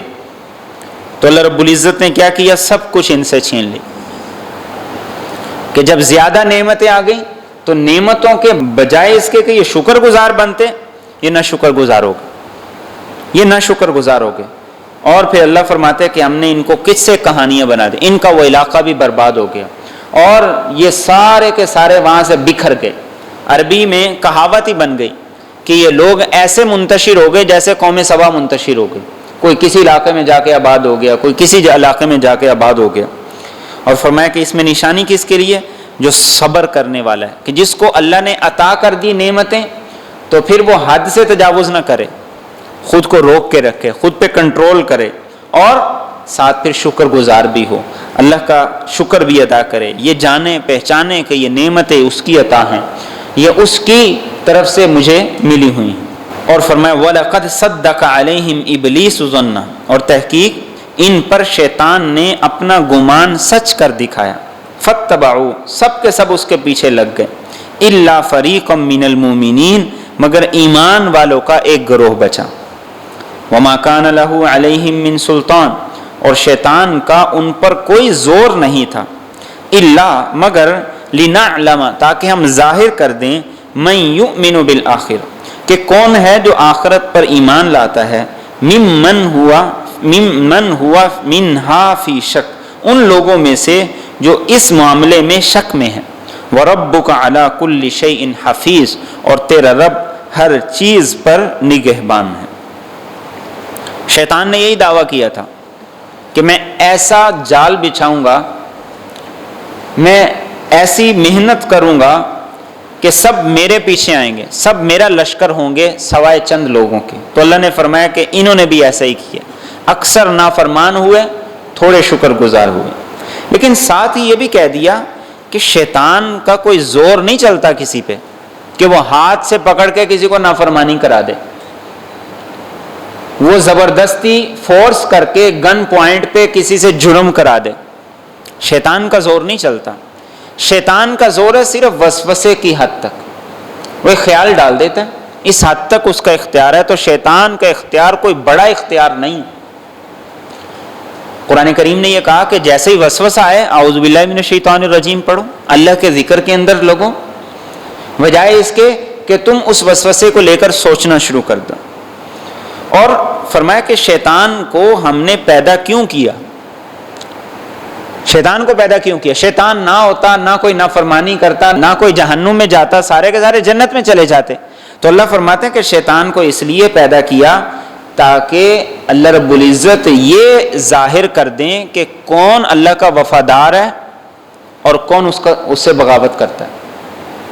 پتہ چلے کون شکر گزار ہے اور کون ناشکر گزار ہے. یہ فیصلہ تب ہی ممکن تھا جب شیطان ہوتا. اگر شیطان ہی نہ ہوتا، انسان کے اندر جذبات ہی نہ ہوتے، اس کی مرضی نہ ہوتی، اس کا اختیار نہ ہوتا، تو وہ تو ایک روبوٹ تھا کہ دائیں چلے جاؤ، بائیں چلے جاؤ، آگے چلے جاؤ، پیچھے چلے جاؤ، تو وہ روبوٹ کی طرح ہوتا. تو شیطان کے پیدا کرنے کا ایک مقصد یہ تھا کہ تاکہ اللہ رب العزت یہ ظاہر کریں کہ آخرت والا کون ہے، دنیا دار کون ہے، شکر گزار کون ہے، نہ شکر گزار کون ہے. اور فرمایا تیرا رب ہر چیز پہ نگہبان ہے، اسے ہر چیز کا علم ہے. اب دوبارہ پھر آخرت کا ذکر اور مشرکین کے جھوٹے معبودوں کی طرف متوجہ کیا گیا. فرمایا قُلِ ادْعُوا الَّذِينَ زَعَمْتُم مِّن دُونِ اللَّهِ، آپ انہیں یہ کہیے کہ تم پکارو ان کو جنہیں تم اللہ کے سوا معبود خیال کرتے ہو. لا يملكون مثقال ذرة في السماوات ولا في الارض، یہ نہیں اختیار رکھتے ایک ذرے کے برابر بھی آسمانوں میں نہ زمین میں. وما لهم فيهما من شرک، اور ان کی ان دونوں میں کوئی شراکت بھی نہیں. وما له منهم من ظہیر، اور اس رب کا ان میں سے کوئی مددگار بھی نہیں ہے. ان کے پاس نہ کوئی اختیار ہے، نہ شراکت ہے، نہ اللہ کا نظام چلانے میں یہ اس کے معاون مددگار ہیں، یہ کچھ بھی حیثیت اور وقت نہیں رکھتے. تو پھر تم کس منہ سے کہتے ہو کہ یہ بھی ہمارے کام آ سکتے ہیں، یہ بھی ہماری سفارش کریں گے، اور ایسی سفارش کریں گے کہ اللہ کو ماننا مجبور، اللہ کو ماننے پہ مجبور کر دیں گے. اور فرمایا وَلَا تَنْفَعُ الشَّفَاعَةُ، اور سفارش کام نہیں آئے گی عندہ اللہ کے ہاں، إِلَّا لِمَنْ أَذِنَ لَهُ، مگر اسی کی جس کو وہ اجازت دے دے. حَتَّى إِذَا فُزِّعَ عَنْ قُلُوبِهِمْ، یہاں تک کہ جب ان کے دلوں سے گھبراہٹ دور کر دی جائے گی. قالوا، تو وہ کہتے ہیں ماذا قال ربکم، تمہارے رب نے کیا کہا. قالوا الحق، تو وہ کہیں گے حق بات کہی. وَهُوَ الْعَلِيُّ الْكَبِيرُ، اور وہ بہت بلند ہے، الکبیر بہت بڑا ہے.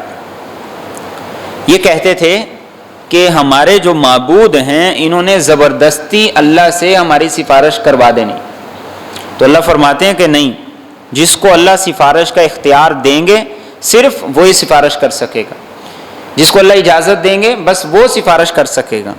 اور فرمایا کہ فرشتوں کے بارے میں تم کہتے ہو یہ اللہ کی بیٹیاں ہیں، انہوں نے ہماری سفارشیں کرنی ہیں، تو فرمایا کہ جب اللہ کا حکم آتا ہے تو فرشتے اللہ کے خوف سے سہم جاتے ہیں، اپنے پروں کو بچھا دیتے ہیں، اور جب اللہ کا حکم نازل ہو جاتا ہے تو وہ بڑے فرشتوں سے پوچھتے ہیں کہ ہمارے رب کا کیا حکم آیا، تو ان کو فرشتے یہ جواب دیتے ہیں تمہارے رب نے حق بات کہی ہے۔ تو جب فرشتے اللہ کے معاملے میں ڈرتے ہیں، خوف رکھتے ہیں، سہم جاتے ہیں، اس کے تابع ہیں، تو پھر وہ تمہاری زبردستی سفارش کیسے کرا سکیں گے؟ تمہیں زبردستی کیسے اللہ سے چھڑا سکیں گے؟ اور فرمایا قل، آپ ان سے یہ پوچھئے، من یرزقکم من السماوات والارض، کون ہے جو تمہیں رزق دیتا ہے آسمانوں سے اور زمین سے؟ قل، آپ کہہ دیجئے اللہ، وہ اللہ ہے، وَإِنَّا، اور یقیناً ہم، او ایاکم، یا تم، لعلی ھدی، البتہ ہدایت پر ہیں، او فی ضلال مبین، یا کھلی گمراہی کے اندر ہے۔ یہ تو وہ مانتے تھے کہ رزق اللہ دیتا ہے، تو کہا آپ ان سے پوچھیں کہ رزق کون دیتا ہے، تو اس جواب میں وہ یہی کہیں گے اللہ دیتا ہے، لیکن اس کے ساتھ پھر اگلا سوال یہ ہوگا کہ جب رزق وہ دیتا ہے تو پھر عبادت کس کی کرتے ہو؟ تو اس لیے وہ خاموش رہتے تھے۔ فرمایا آپ ہی ان کو جواب دیں کہ اللہ ہی ہے جو رزق دیتا ہے۔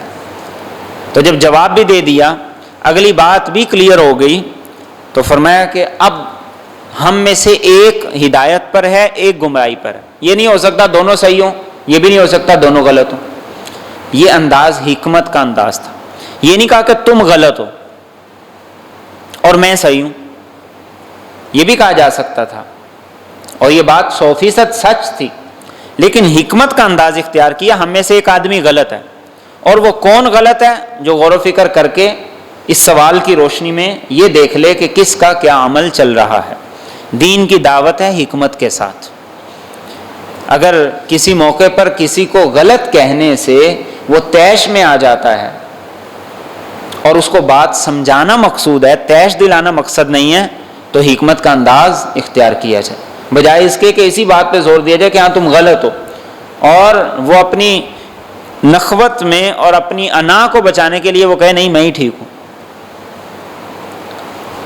اور اس کے بعد فرمایا قل، آپ کہہ دیجئے، لا تسألون عما اجرمنا، تم سے نہیں سوال کیا جائے گا اس بارے میں جو ہم نے جرم کیا، ولا نسأل عما تعملون، اور ہم سے سوال نہیں کیا جائے گا جو تم عمل کر رہے۔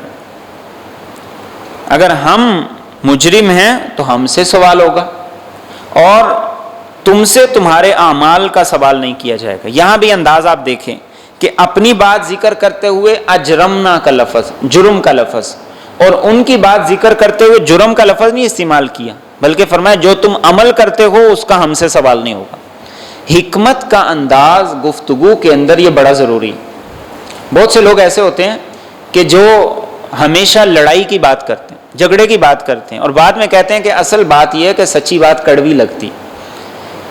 آپ صلی اللہ علیہ وسلم سے بڑا سچا کوئی نہیں تھا، قرآن سے سچی کتاب کوئی نہیں ہے، لیکن سچی بات کہنے کے لیے حکمت درکار ہے، حکمت ضروری ہے۔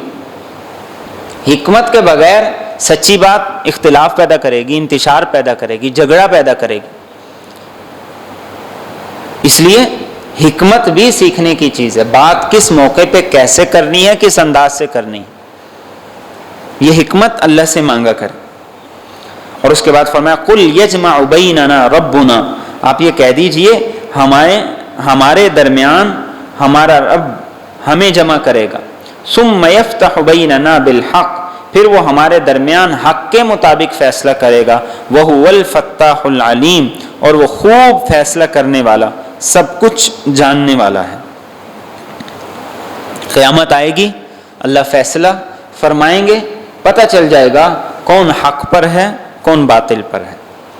اور فرمایا قل ارونی الذین الحقتم بہ شرکا، آپ کہہ دیجئے تم بھلا مجھے دکھاؤ وہ جن کو تم نے اللہ کے ساتھ ملا دیا ہے شریک بنا کر، کلا، ہرگز نہیں، بل هو اللہ العزیز الحکیم، بلکہ وہ اللہ سب پر غالب بڑی حکمتوں والا ہے۔ یعنی وہ تو رازق ہے، وہ آسمان زمین کا نظام چلا کے رزق دیتا ہے۔ جن کو تم اللہ کے ساتھ معبود سمجھتے ہو انہوں نے کیا کیا، انہوں نے کیا پیدا کیا؟ کچھ بھی نہیں۔ اور فرمایا وما ارسلناک الا کافۃ للناس، اور ہم نے آپ کو نہیں بھیجا مگر ساری انسانیت کے لیے بشیرن و نذیرا، خوشخبری دینے والا اور خبردار کرنے والا بنا کر، ولیکن اکثر الناس لا یعلمون، لیکن اکثر لوگ نہیں جانتے، یعنی یہ آپ کی قدر نہیں کر رہے، آپ کی بعثت، آپ کی رسالت قیامت تک کے لیے، آپ کے بعد کوئی نبی نہیں آئے گا، جو دعویٰ کرے گا وہ کذاب اور دجال اور جھوٹا ہوگا۔ یہ ان آیات میں سے ہے جو آپ کی ختم نبوت کی دلیل ہے، جو اس بات کی دلیل ہے کہ آپ قیامت تک کے لیے نبی ہیں، کسی ایک قوم، ایک زمانے، ایک علاقے کے لیے نہیں۔ اور فرمایا وَيَقُولُونَ، اور یہ کہتے ہیں مَتَى هَذَا الْوَعْدُ، یہ وعدہ کب پورا ہوگا، ان کنتم صادقین، اگر تم سچے ہو۔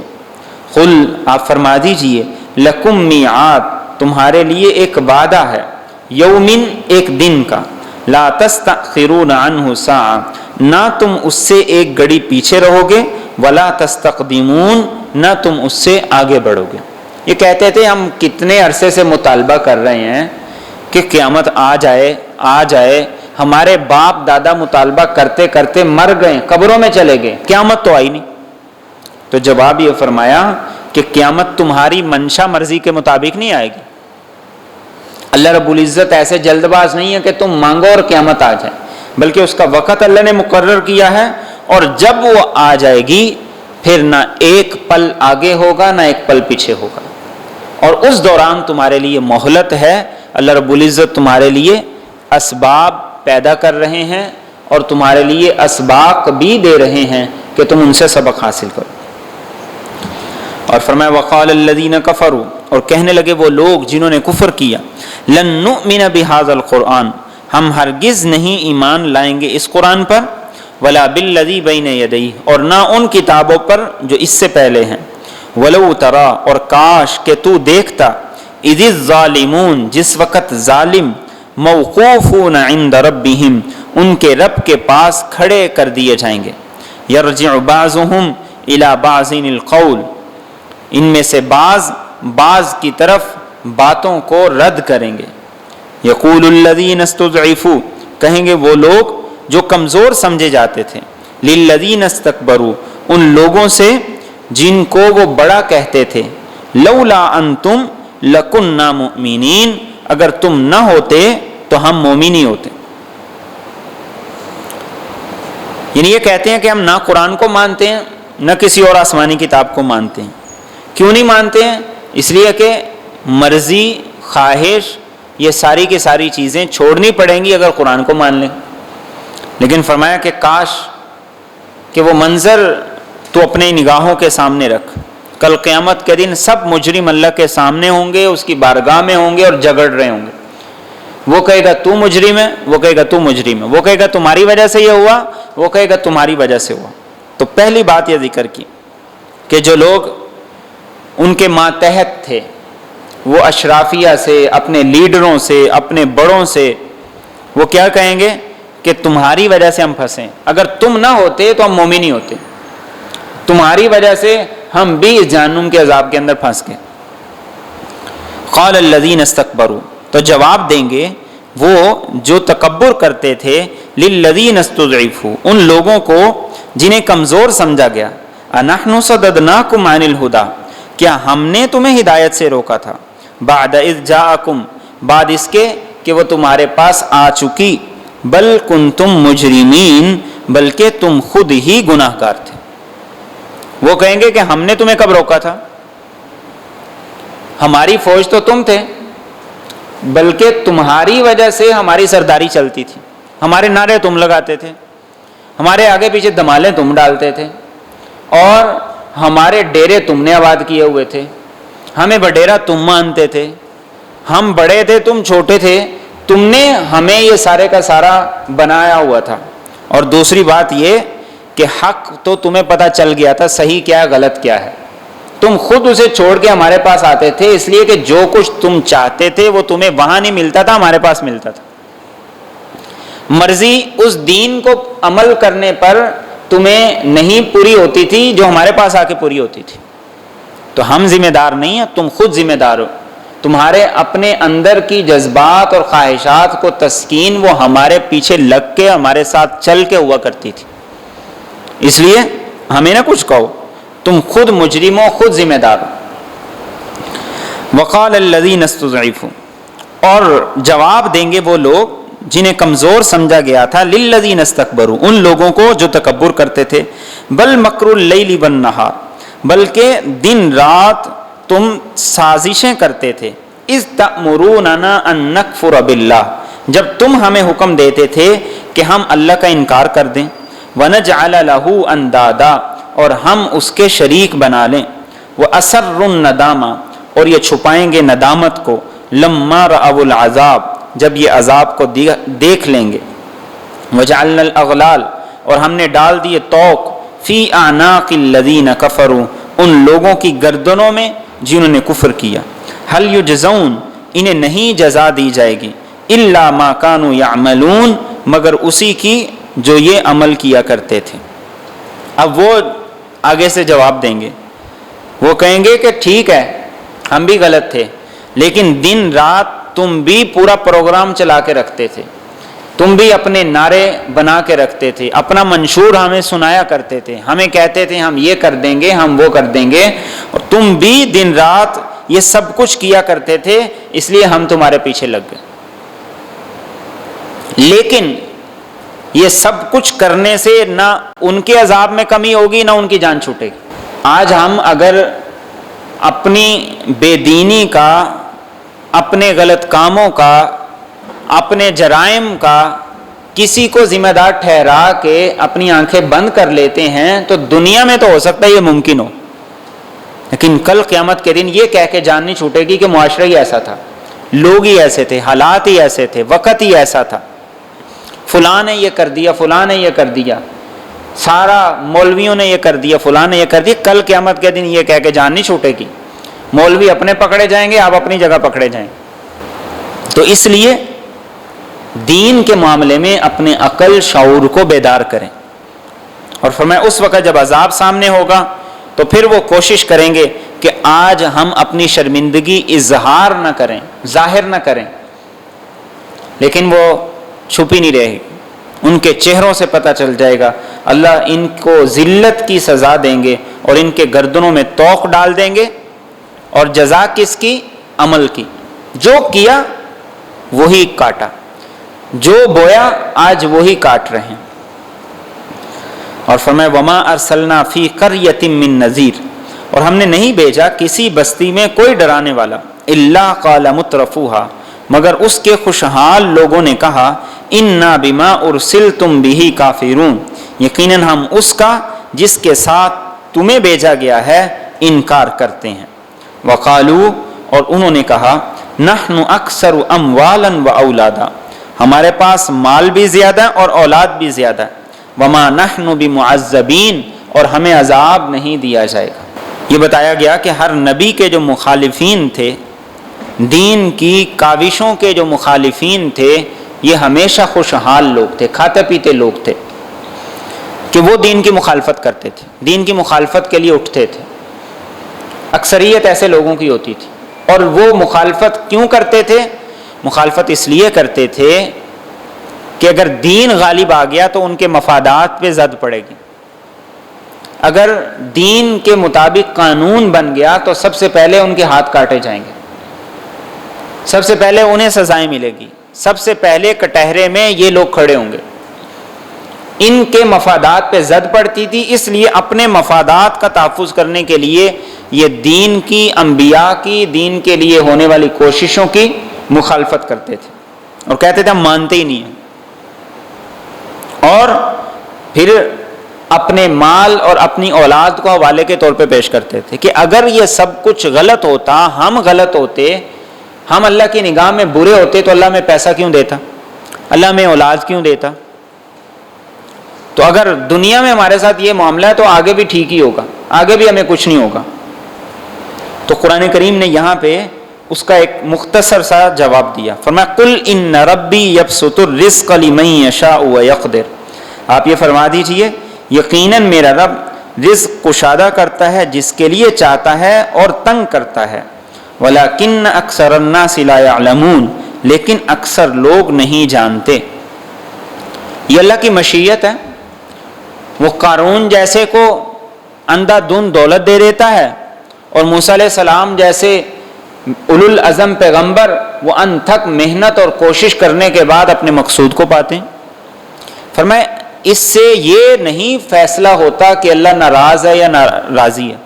کسی کے پاس پیسے کا زیادہ ہونا یہ اللہ کی رضا کی علامت نہیں ہے، کسی کے پاس پیسے کا تھوڑا ہونا یہ اللہ کی ناراضگی کی نشانی نہیں۔ بڑے بڑے جوا کھیلنے والے، بڑے بڑے سود خور ساری زندگی بڑا کچھ جوڑتے رہتے ہیں، اور وہ جو حلال کمائی کے ذریعے سے محنت کر کے کماتے ہیں وہ بسا اوقات ان کے عشر عشیر تک نہیں پہنچتے۔ تو فرمایا کہ مال کی تقسیم یہ اللہ کی رضا کو ظاہر نہیں کرتی۔ اللہ کی مشیت اور ہے، اللہ کی رضا اور ہے۔ اللہ کی رضا ہے نیک اعمال میں۔ باقی کائنات کا نظام ہے، کسی کو زیادہ دیتا ہے، کسی کو تھوڑا دیتا ہے، لیکن اکثر لوگ اس معاملے میں غفلت اور لاپرواہی کا شکار ہیں۔ اس سے پہلے اللہ رب العزت نے اس بات کا ذکر کیا کہ نافرمان، مجرم، مشرک سب کے سب یہ سمجھتے ہیں کہ اگر ہم اللہ کی نگاہ کے اندر مجرم ہوتے تو وہ ہمیں اتنا مال نہ دیتا، وہ ہمیں اتنی فراوانی نہ دیتا، ہمیں اتنی دولت نہ دیتا۔ تو اگر اس نے یہ سب کچھ ہمیں دیا ہے تو اس کا مطلب ہے ہم مجرم نہیں ہیں، وہ ہم سے ناراض نہیں ہیں، اور ہمیں وہ سزا بھی نہیں دے گا۔ تو اس کے جواب میں پہلی بات تو یہ ارشاد فرمائی تھی کہ یہ اللہ کا فیصلہ ہے، کس کو زیادہ دیتا ہے، کسے کم دیتا ہے، کسے بہت زیادہ دیتا ہے، کسے بہت کم دیتا ہے، یہ اللہ رب العزت کا فیصلہ ہے، اور اس کے فیصلے حکمت پر مبنی ہیں۔ آگے ارشاد فرمائے وما اموالکم، اور نہیں ہے تمہارے مال، ولا اولادکم، اور نہ تمہاری اولادیں، باللتی تقربکم، ایسی چیزیں جو تمہیں قریب کر دیں، عندنا، ہمارے پاس، زلفا، مقرب بنا کر، الا من آمن، مگر وہ شخص جو ایمان لے آیا، وعمل صالحا، اور اس نے نیک اعمال کیے، فاولئک لہم، تو یہی لوگ ہیں ان کے لیے جزاء الضعف، دگنی جزا ہے، بما عملوا، اس وجہ سے کہ انہوں نے عمل کیا، وہم فی الغرفات آمنون، اور یہ بالا خانوں میں امن سے رہیں گے۔ یعنی مال اور اولاد کوئی ایسی چیز نہیں ہے کہ جس کی وجہ سے انسان اللہ کا مقرب بن جائے۔ ہاں، اگر مال اور اولاد ان دونوں کو انسان صحیح مصرف میں لے آئے، مال کو حلال مصرف میں خرچ کرے، حلال طریقے سے کمائے، اور اولاد کی تربیت ایسی کر دے جو ایمان اور اعمال صالحہ والی ہو، تو فرمایا اس آدمی کے لیے اللہ رب العزت کی طرف سے دوہرا اجر ہوگا، ایک اپنی ذات کا اور ایک اپنی اولاد کا، ایک حلال مال کمانے کا اور ایک اسے صحیح مصرف میں اللہ کی رضا کے لیے خرچ کرنے کا۔ اسی لیے رسول اکرم صلی اللہ علیہ وسلم نے فرمایا کہ پاکیزہ مال پاکیزہ آدمی کے لیے بہت بڑی نعمت ہے، حلال ہو اور وہ اسے جائز مصرف میں خرچ بھی کرتا ہو، یہ بہت بڑی نعمت ہے۔ اور دوسری بات یہ ارشاد فرمائی، ایسے لوگ یہ جنت کے بالا خانوں میں امن سے رہیں گے، خود بھی جنت میں ہوں گے، اولاد بھی جنت میں ہوگی، خود بھی اللہ کی رضا میں لگے، اولاد کو بھی ایسی تربیت دی، انہوں نے بھی ایسی ہی زندگی گزاری، تو یہ قیامت کے دن ہر قسم کے خوف سے مطمئن ہوں گے اور نہ ڈر ہوں گے۔ اور آگے فرمائے والذین یسعون فی آیاتنا، اور وہ لوگ جو کہ کوشش کرتے ہیں ہماری نشانیوں کے بارے میں، معاجزین، کہ وہ ہمیں ہرا دیں، اولئک فی العذاب محضرون، یہ لوگ عذاب میں حاضر کیے جائیں گے۔ یعنی یہ وہ لوگ ہیں جو اپنی قوت، توانائی، اپنا پیسہ، یہ ساری چیزیں خرچ کرتے ہیں، کس لیے؟ دین کو مٹانے کے لیے، یا ظاہری طور پر ان کا مقصد دین کو مٹانا نہیں ہے، لیکن ان کا خرچ کرنے کا انداز، ان کا طرز زندگی وہ ایسا ہے جو مجرموں سے ملتا ہے، اگرچہ ان کا اندر ایمان والا ہے لیکن ان کا طرز زندگی ایسا ہے کہ جو غیر مسلموں سے ملتا ہے، مجرموں سے ملتا ہے، باغیوں سے ملتا ہے، تو فرمایا ایسے لوگ اللہ کے عذاب کے اندر مبتلا ہوں گے۔ اور فرمایا قل، آپ یہ فرما دیجئے، ان ربی یبسط الرزق، یقیناً میرا رب کشادہ کرتا ہے رزق کو، لمن یشاء من عبادی، جس کے لیے وہ چاہتا ہے اپنے بندوں میں سے، ویقدر لہ، اور تنگ کرتا ہے جس کے لیے چاہتا ہے، وما انفقتم من شیء، اور جو کچھ بھی تم خرچ کرو، فہو یخلف، تو وہ اس کا عوض دے گا، وہو خیر الرازقین، اور وہ سب سے بہتر رزق دینے والا ہے۔ یہ اللہ رب العزت کو یہ نہ بتاؤ، لوگوں کو یہ نہ سناؤ کہ میرے پاس اتنا ہے اور اتنا نہیں ہے، میری اتنی کمائی ہے اتنی نہیں ہے، میرے پاس اتنا بینک بیلنس ہے اتنی جائیداد ہے، یہ نہ سناؤ۔ فرمایا یہ اللہ رب العزت کا فیصلہ ہے، کر کے یہ دکھاؤ کہ اس کی ذات کے لیے، اس کی رضا کے لیے خرچ کرو، اس کے دین کی سربلندی کے لیے خرچ کرو، اس کی مخلوق پہ خرچ کرو، اور پھر ساتھ یہ بھی وعدہ ہے جو خرچ کرو گے وہ اس کا عوض بھی دے گا۔ اللہ کے رسول صلی اللہ علیہ وسلم نے ایک حدیث طیبہ میں یہ بات ارشاد فرمائی کہ روزانہ صبح ایک فرشتہ یہ اعلان کرتا ہے، اللہم آتی منفقا خلفا، اے اللہ جو خرچ کر رہا ہے اسے اور دے، اسے دگنا دے، اس کے مال میں اضافہ کر۔ اور ایک دوسرا فرشتہ اعلان کرتا ہے، اللہم امسک ممسکا تلفا، اے اللہ جو روک کے رکھے ہوئے ہے اس کے مال کو ضائع کر، اس کے مال کے اندر نقصان کے اسباب پیدا کر دے۔ تو جو اللہ کے لیے خرچ کرو گے اللہ اس کا بدل دے گا، اور وہ بہترین رازق ہے، اس سے بہتر کوئی اور نہیں۔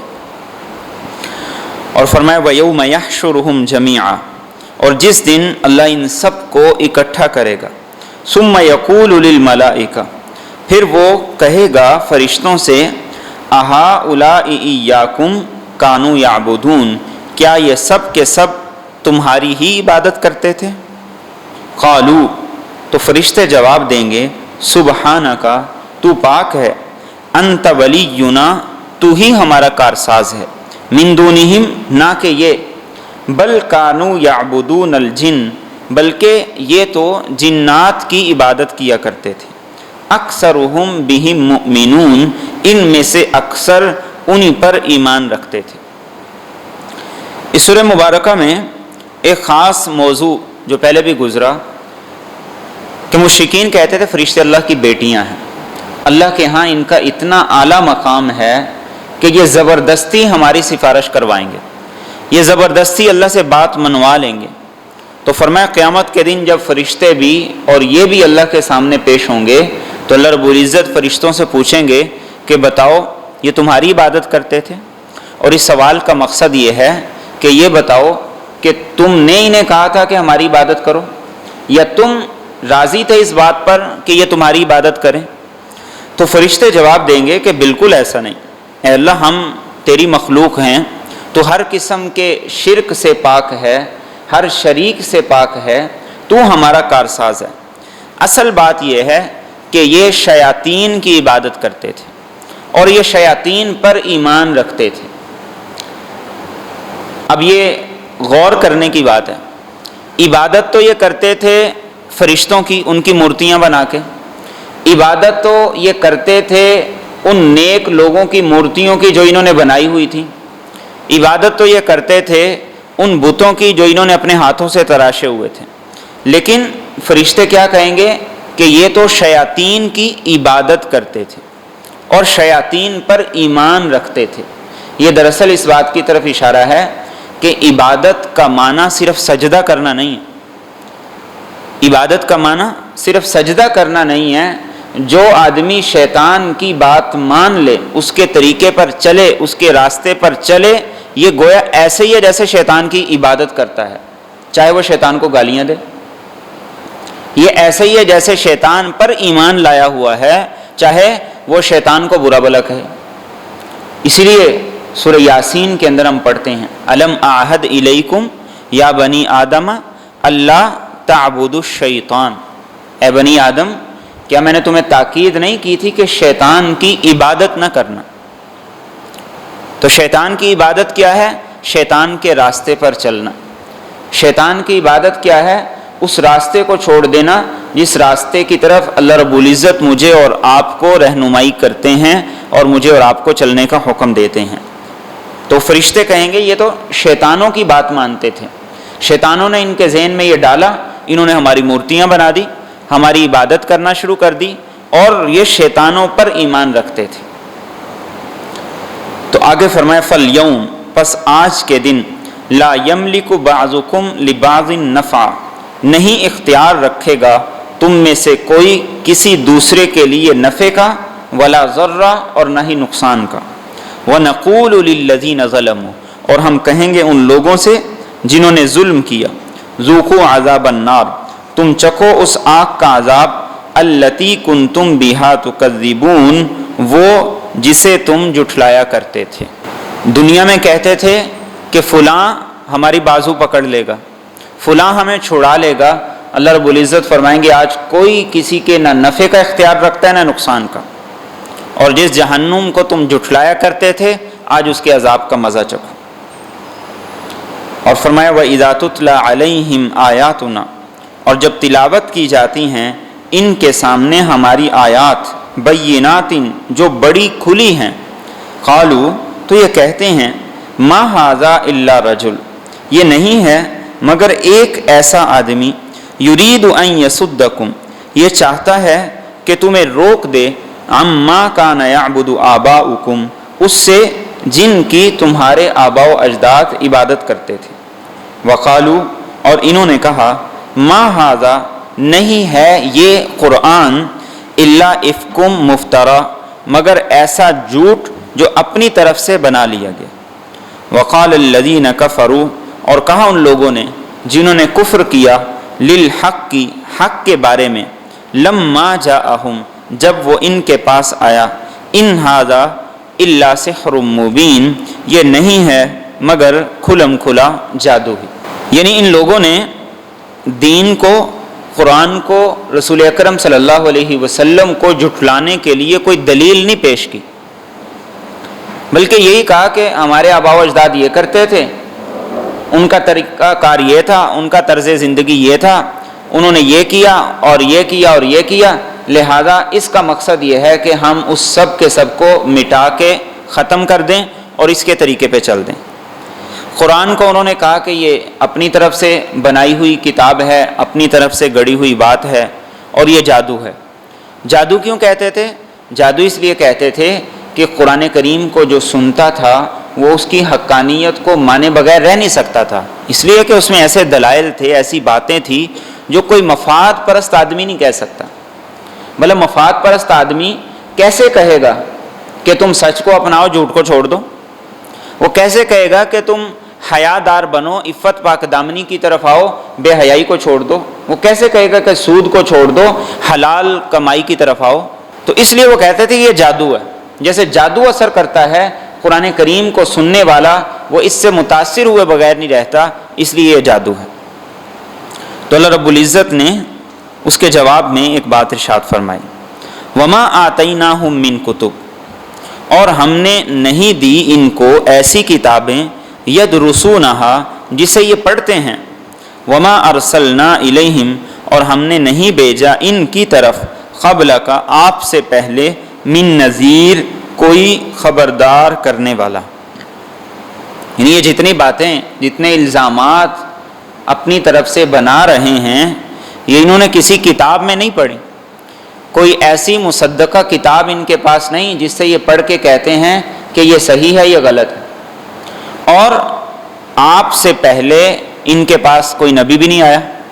اس میں اشارہ ہے اس بات کی طرف کہ اسماعیل علیہ السلام کے بعد سے لے کر آپ صلی اللہ علیہ وسلم تک اس قوم میں، اس خطے میں، اس علاقے میں 1.5 صدی سے زائد کا یہ عرصہ ہے، پیریڈ ہے، اس میں کوئی نبی بھی نہیں آیا۔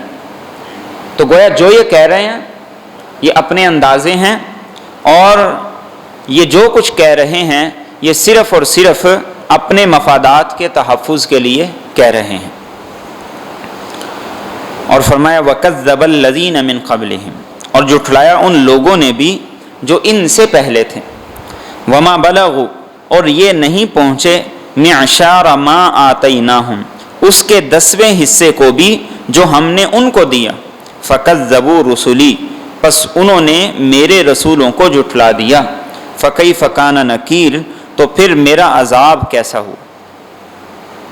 یعنی عبرت حاصل کرو، تم جس نبی کو، جس رسول کو غلط کہہ رہے ہو، جھوٹ کہہ رہے ہو، اس پر آئی ہوئی کتاب کو جادو کہہ رہے ہو، گڑی ہوئی کتاب کہہ رہے ہو، تم سے پہلے جو قومیں گزری، جن کے علاقوں کو اپنے سفر تجارت کے دوران دیکھتے ہو، ان کے کھنڈرات تمہارے سامنے ہیں، کیا تم ان سے سبق نہیں حاصل کرتے؟ ان کا 10واں حصہ، جتنی ان کے پاس طاقت تھی، ذہانت تھی، قوت تھی، اس کا 10واں حصہ بھی تمہارے پاس نہیں۔ لیکن جب انہوں نے میرے انبیاء کو، میرے رسولوں کو جھٹلایا تو ان پر میرا عذاب آ گیا۔ تو اگر تم جھٹلاؤ گے تو تم کیسے بچ سکو گے؟ تمہارے پاس بھی بچنے کا کوئی راستہ نہیں ہوگا۔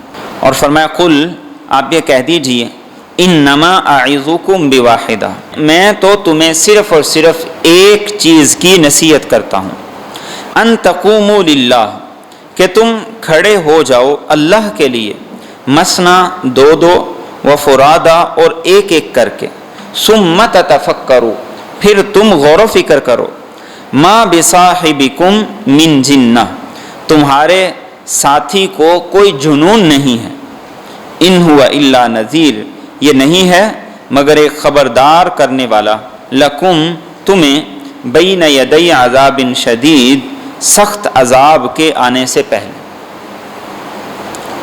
یعنی تم اگر تنہائی کے اندر بیٹھ کے غور و فکر کرو، اکیلے بیٹھ جاؤ، 2 لوگ بیٹھ جاؤ، زیادہ لوگ بیٹھ جاؤ، اور خود اپنی اس بات پہ غور کرو کہ کیا واقعی یہ غلط بات ہے، یا کیا واقعی یہ نبی ایسے ہیں کہ جن کو جنون ہے، پاگل پن ہے؟ کیا کوئی پاگل ایسی باتیں کر سکتا ہے؟ اگر تم غور و فکر کرو گے تو تمہیں خود جواب مل جائے گا کہ تم جو کہتے ہو وہ غلط ہے۔ یہ تو صرف یہ کہتے ہیں کہ ایک بڑا عذاب آنے والا ہے، اللہ کے سامنے پیشی ہے، اس کے سامنے حاضر ہونا ہے، اسے جواب دینا ہے، اس کی تیاری کر لو، اس سے بڑھ کے وہ تمہیں کچھ نہیں کہتے۔ اور فرمایا قل، آپ ان سے یہ کہہ دیجئے، ما سألتکم من اجر، کہ جو کچھ بھی میں نے تم سے معاوضہ مانگا ہو، فہو لکم، تو وہ تمہیں ہی مبارک ہے، ان اجری الا علی اللہ، نہیں ہے میرا اجر مگر اللہ ہی کے ذمے، وہو علی کل شیء شہید، اور وہ ہر چیز پر گواہ ہے۔ یعنی میں نے اپنی ذات کے لیے تم سے کوئی معاوضہ نہیں مانگا، اور اگر تم میری بات کو مان لیتے ہو، اس پہ عمل کر لیتے ہو، تو اس کا فائدہ تمہاری ذات کو ہوگا، دنیا میں بھی آخرت میں بھی۔ دنیا داری میں بھی یہ چیزیں تمہارے کام آئیں گی، اور آخرت میں بھی یہ چیزیں کام آئیں گی، اور میرا اجر، معاوضہ، میری تبلیغ اور اس کی محنت پر جو عوض ہے وہ اللہ کے ذمے ہے، اور اللہ ہر چیز پر گواہ ہے۔ اسے پتہ ہے میں کیا محنت کر رہا ہوں، کس انداز سے کر رہا ہوں، اور اسے یہ بھی علم ہے کہ تمہارا اس کے نتیجے کے اندر رویہ کیا ہے، سوچ و فکر کیا ہے، برتاؤ کیا ہے۔ اور فرمایا قل، آپ ان سے یہ کہہ دیجئے، ان ربی یقذف بالحق، یقیناً میرا رب اوپر سے حق کو اتارتا ہے، علام الغیوب، وہ سب غیبوں کو جاننے والا ہے۔ قل، آپ ان سے یہ کہہ دیجئے، جاء الحق، حق آ گیا، وما یبدئ الباطل، اور باطل نہ تو پہلی بار پیدا کر سکتا ہے، وما یعید، اور نہ وہ دوبارہ پیدا کرے گا۔ یعنی یہ قرآن کریم یہ اللہ رب العزت نے آسمان سے اتارا ہے، یہ میں نے گڑھ کے تمہیں نہیں سنایا، اور اللہ رب العزت کو آنے والے تمام احوال کا، ان چیزوں کا، زمانوں کا، حالات کا علم ہے۔ اب حق تمہارے پاس آ گیا ہے، اب باطل کبھی باقی نہیں رہے گا، میری محنت جاری ہے، میری کوشش جاری ہے، اور یہ باطل مٹ جائے گا، اور یہ دوبارہ کچھ بھی نہیں کر سکے گا۔ اور فرمایا قل، آپ یہ کہہ دیجئے، ان ضللت، اگر میں گمراہ ہو گیا ہوں، فإنما أضل على نفسی، تو میں گمراہ ہوتا ہوں اس کا ضرر میری اپنی ہی ذات کو ہے۔ وَإِنِ اهْتَدَيْتُ اور اگر میں ہدایت پا گیا فَبِمَا يُوحِي إِلَيَّ رَبِّي تو یہ اس کی وجہ سے ہے جو میری طرف میرا رب وحی کرتا ہے، إِنَّهُ سَمِيعٌ قریب یقیناً وہ سب کچھ سنتا ہے، بڑا قریب ہے۔ یعنی اگر بالفرض تمہاری بات مان لی جائے کہ میں گمراہ ہو گیا ہوں تو پھر اس گمراہی کا نقصان اور وبال مجھے ہی ہوگا۔ اور وہ گمراہی کیا تھی؟ اللہ کی وحدانیت کا اقرار، اس کا اعتراف، اس کا اعلان اور اس مشن کو بڑھانے کے لیے محنت اور کوشش۔ اور اگر یہ واقعی درست ہے تو پھر یہ جان لو کہ یہ میرے رب کی ہدایت ہے، اس کی رہنمائی ہے، اس کی وحی ہے اور اس کی تعلیمات ہیں، اور وہ سمیع ہے، سب کچھ سنتا ہے۔ تم کیا اعتراض کرتے ہو میرے تبلیغ کرنے پر، سمجھانے پر تمہارا رویہ کیا ہے؟ اور وہ کوئی دور بھی نہیں، وہ بہت قریب ہے، تمہاری ہر بات کو، تمہارے ہر رویے کو قریب سے دیکھ اور سن رہا ہے۔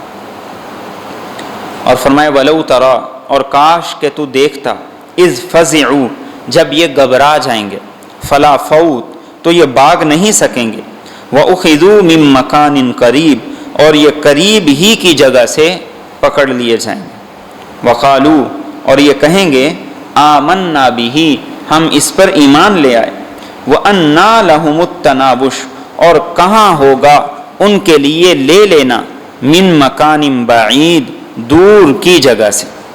یعنی قیامت کا وہ منظر کاش کہ تم اپنی آنکھوں سے، چشم تصور سے اس کو دیکھو کہ جب ان لوگوں پر گھبراہٹ ہوگی اور یہ کہیں بھی چھپ کر بھاگ کر اپنی جان نہیں چھڑا سکیں گے، اور یہ آج کہتے ہیں کہ ہم مٹی میں رل جائیں گے، فنا ہو جائیں گے، ریزہ ریزہ ہو جائیں گے تو ہمیں کوئی پکڑ نہیں سکے گا۔ فرمایا جب اللہ رب العزت انہیں دوبارہ اٹھائے گا تو وہ ایسے ہی ان کو اٹھائے گا جیسے یہ اس سے بہت قریب تھے، کوئی دور نہیں تھے، اور اس وقت یہ کہیں گے کہ ہم اب ایمان لاتے ہیں۔ جب جنت اپنے سامنے دیکھیں گے، جہنم اپنے سامنے دیکھیں گے، فرشتوں کو اپنے سامنے دیکھیں گے، سب کچھ ان کے سامنے ہوگا، تو اللہ فرمائیں گے کہ اب یہاں آخرت میں آ گئے ہو، اتنی دور سے اب ایمان کو حاصل کرنا ممکن نہیں۔ وہ دنیا تھی جو بہت پیچھے رہ گئی، بڑی دور رہ گئی، اب تم ایمان لاؤ یا اس کا دعویٰ کرو یا اس کو حاصل کرنے کی کوشش کرو، اب وہ تمہارے ہاتھ نہیں آ سکتا۔ اور فرمایا وَقَدْ كَفَرُوا بِهِ مِن قَبْلِ اور تحقیق انہوں نے اس سے پہلے اس کا انکار کر دیا تھا۔ يَقْذِفُونَ بِالْغَيْبِ اور یہ بن دیکھے ہی تیر چلاتے رہے، مِن مَّكَانٍ بَعِيدٍ دور کی جگہ سے، یعنی دنیا میں مانا نہیں، اور دنیا میں صرف یہ نہیں کہ مانا نہیں بلکہ دنیا میں بیٹھ کر آخرت کے احوال کا، اس کی کیفیات کا، وہاں پیش آنے والے مناظر کا یہ انکار کرتے رہے اور تیر چلاتے رہے اندازے سے کہ ایسا کیسے ممکن ہو سکتا ہے اور ایسا کیسے ہو سکتا ہے، اور اپنی عقل کے ساتھ یہ چیزوں کو سمجھنے کی کوشش کرتے رہے جو کہ اس دنیا سے ماورا ہے۔ تو وہاں یہ اندازوں کے تیر لگاتے رہے اور اب کہتے ہیں کہ ہم ایمان لاتے ہیں، لیکن اب ممکن نہیں۔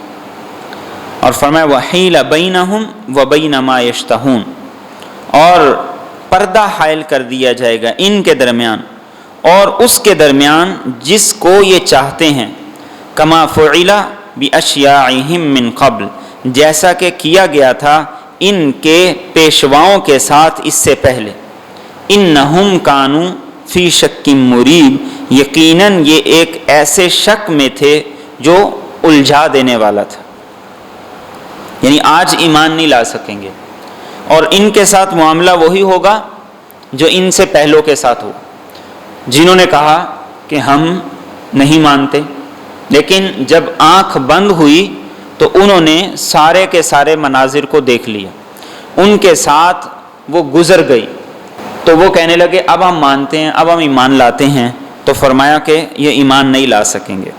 اور گمراہی کی وجہ کیا تھی؟ فی شک مریب، یہ شک میں پڑے رہے، انہوں نے یقین کیا ہی نہیں، انہوں نے یقین کی نگاہ سے اس کو دیکھا ہی نہیں، شک میں پڑے رہے، ہو سکتا ہے، نہیں ہو سکتا، ایسا ممکن ہے، ایسا ممکن نہیں ہے، اس شک میں پڑے رہے جس کی وجہ سے یہ لوگ ایمان نہ لائے اور آج ہمیشہ کی ذلت کے اندر مبتلا ہو گئے۔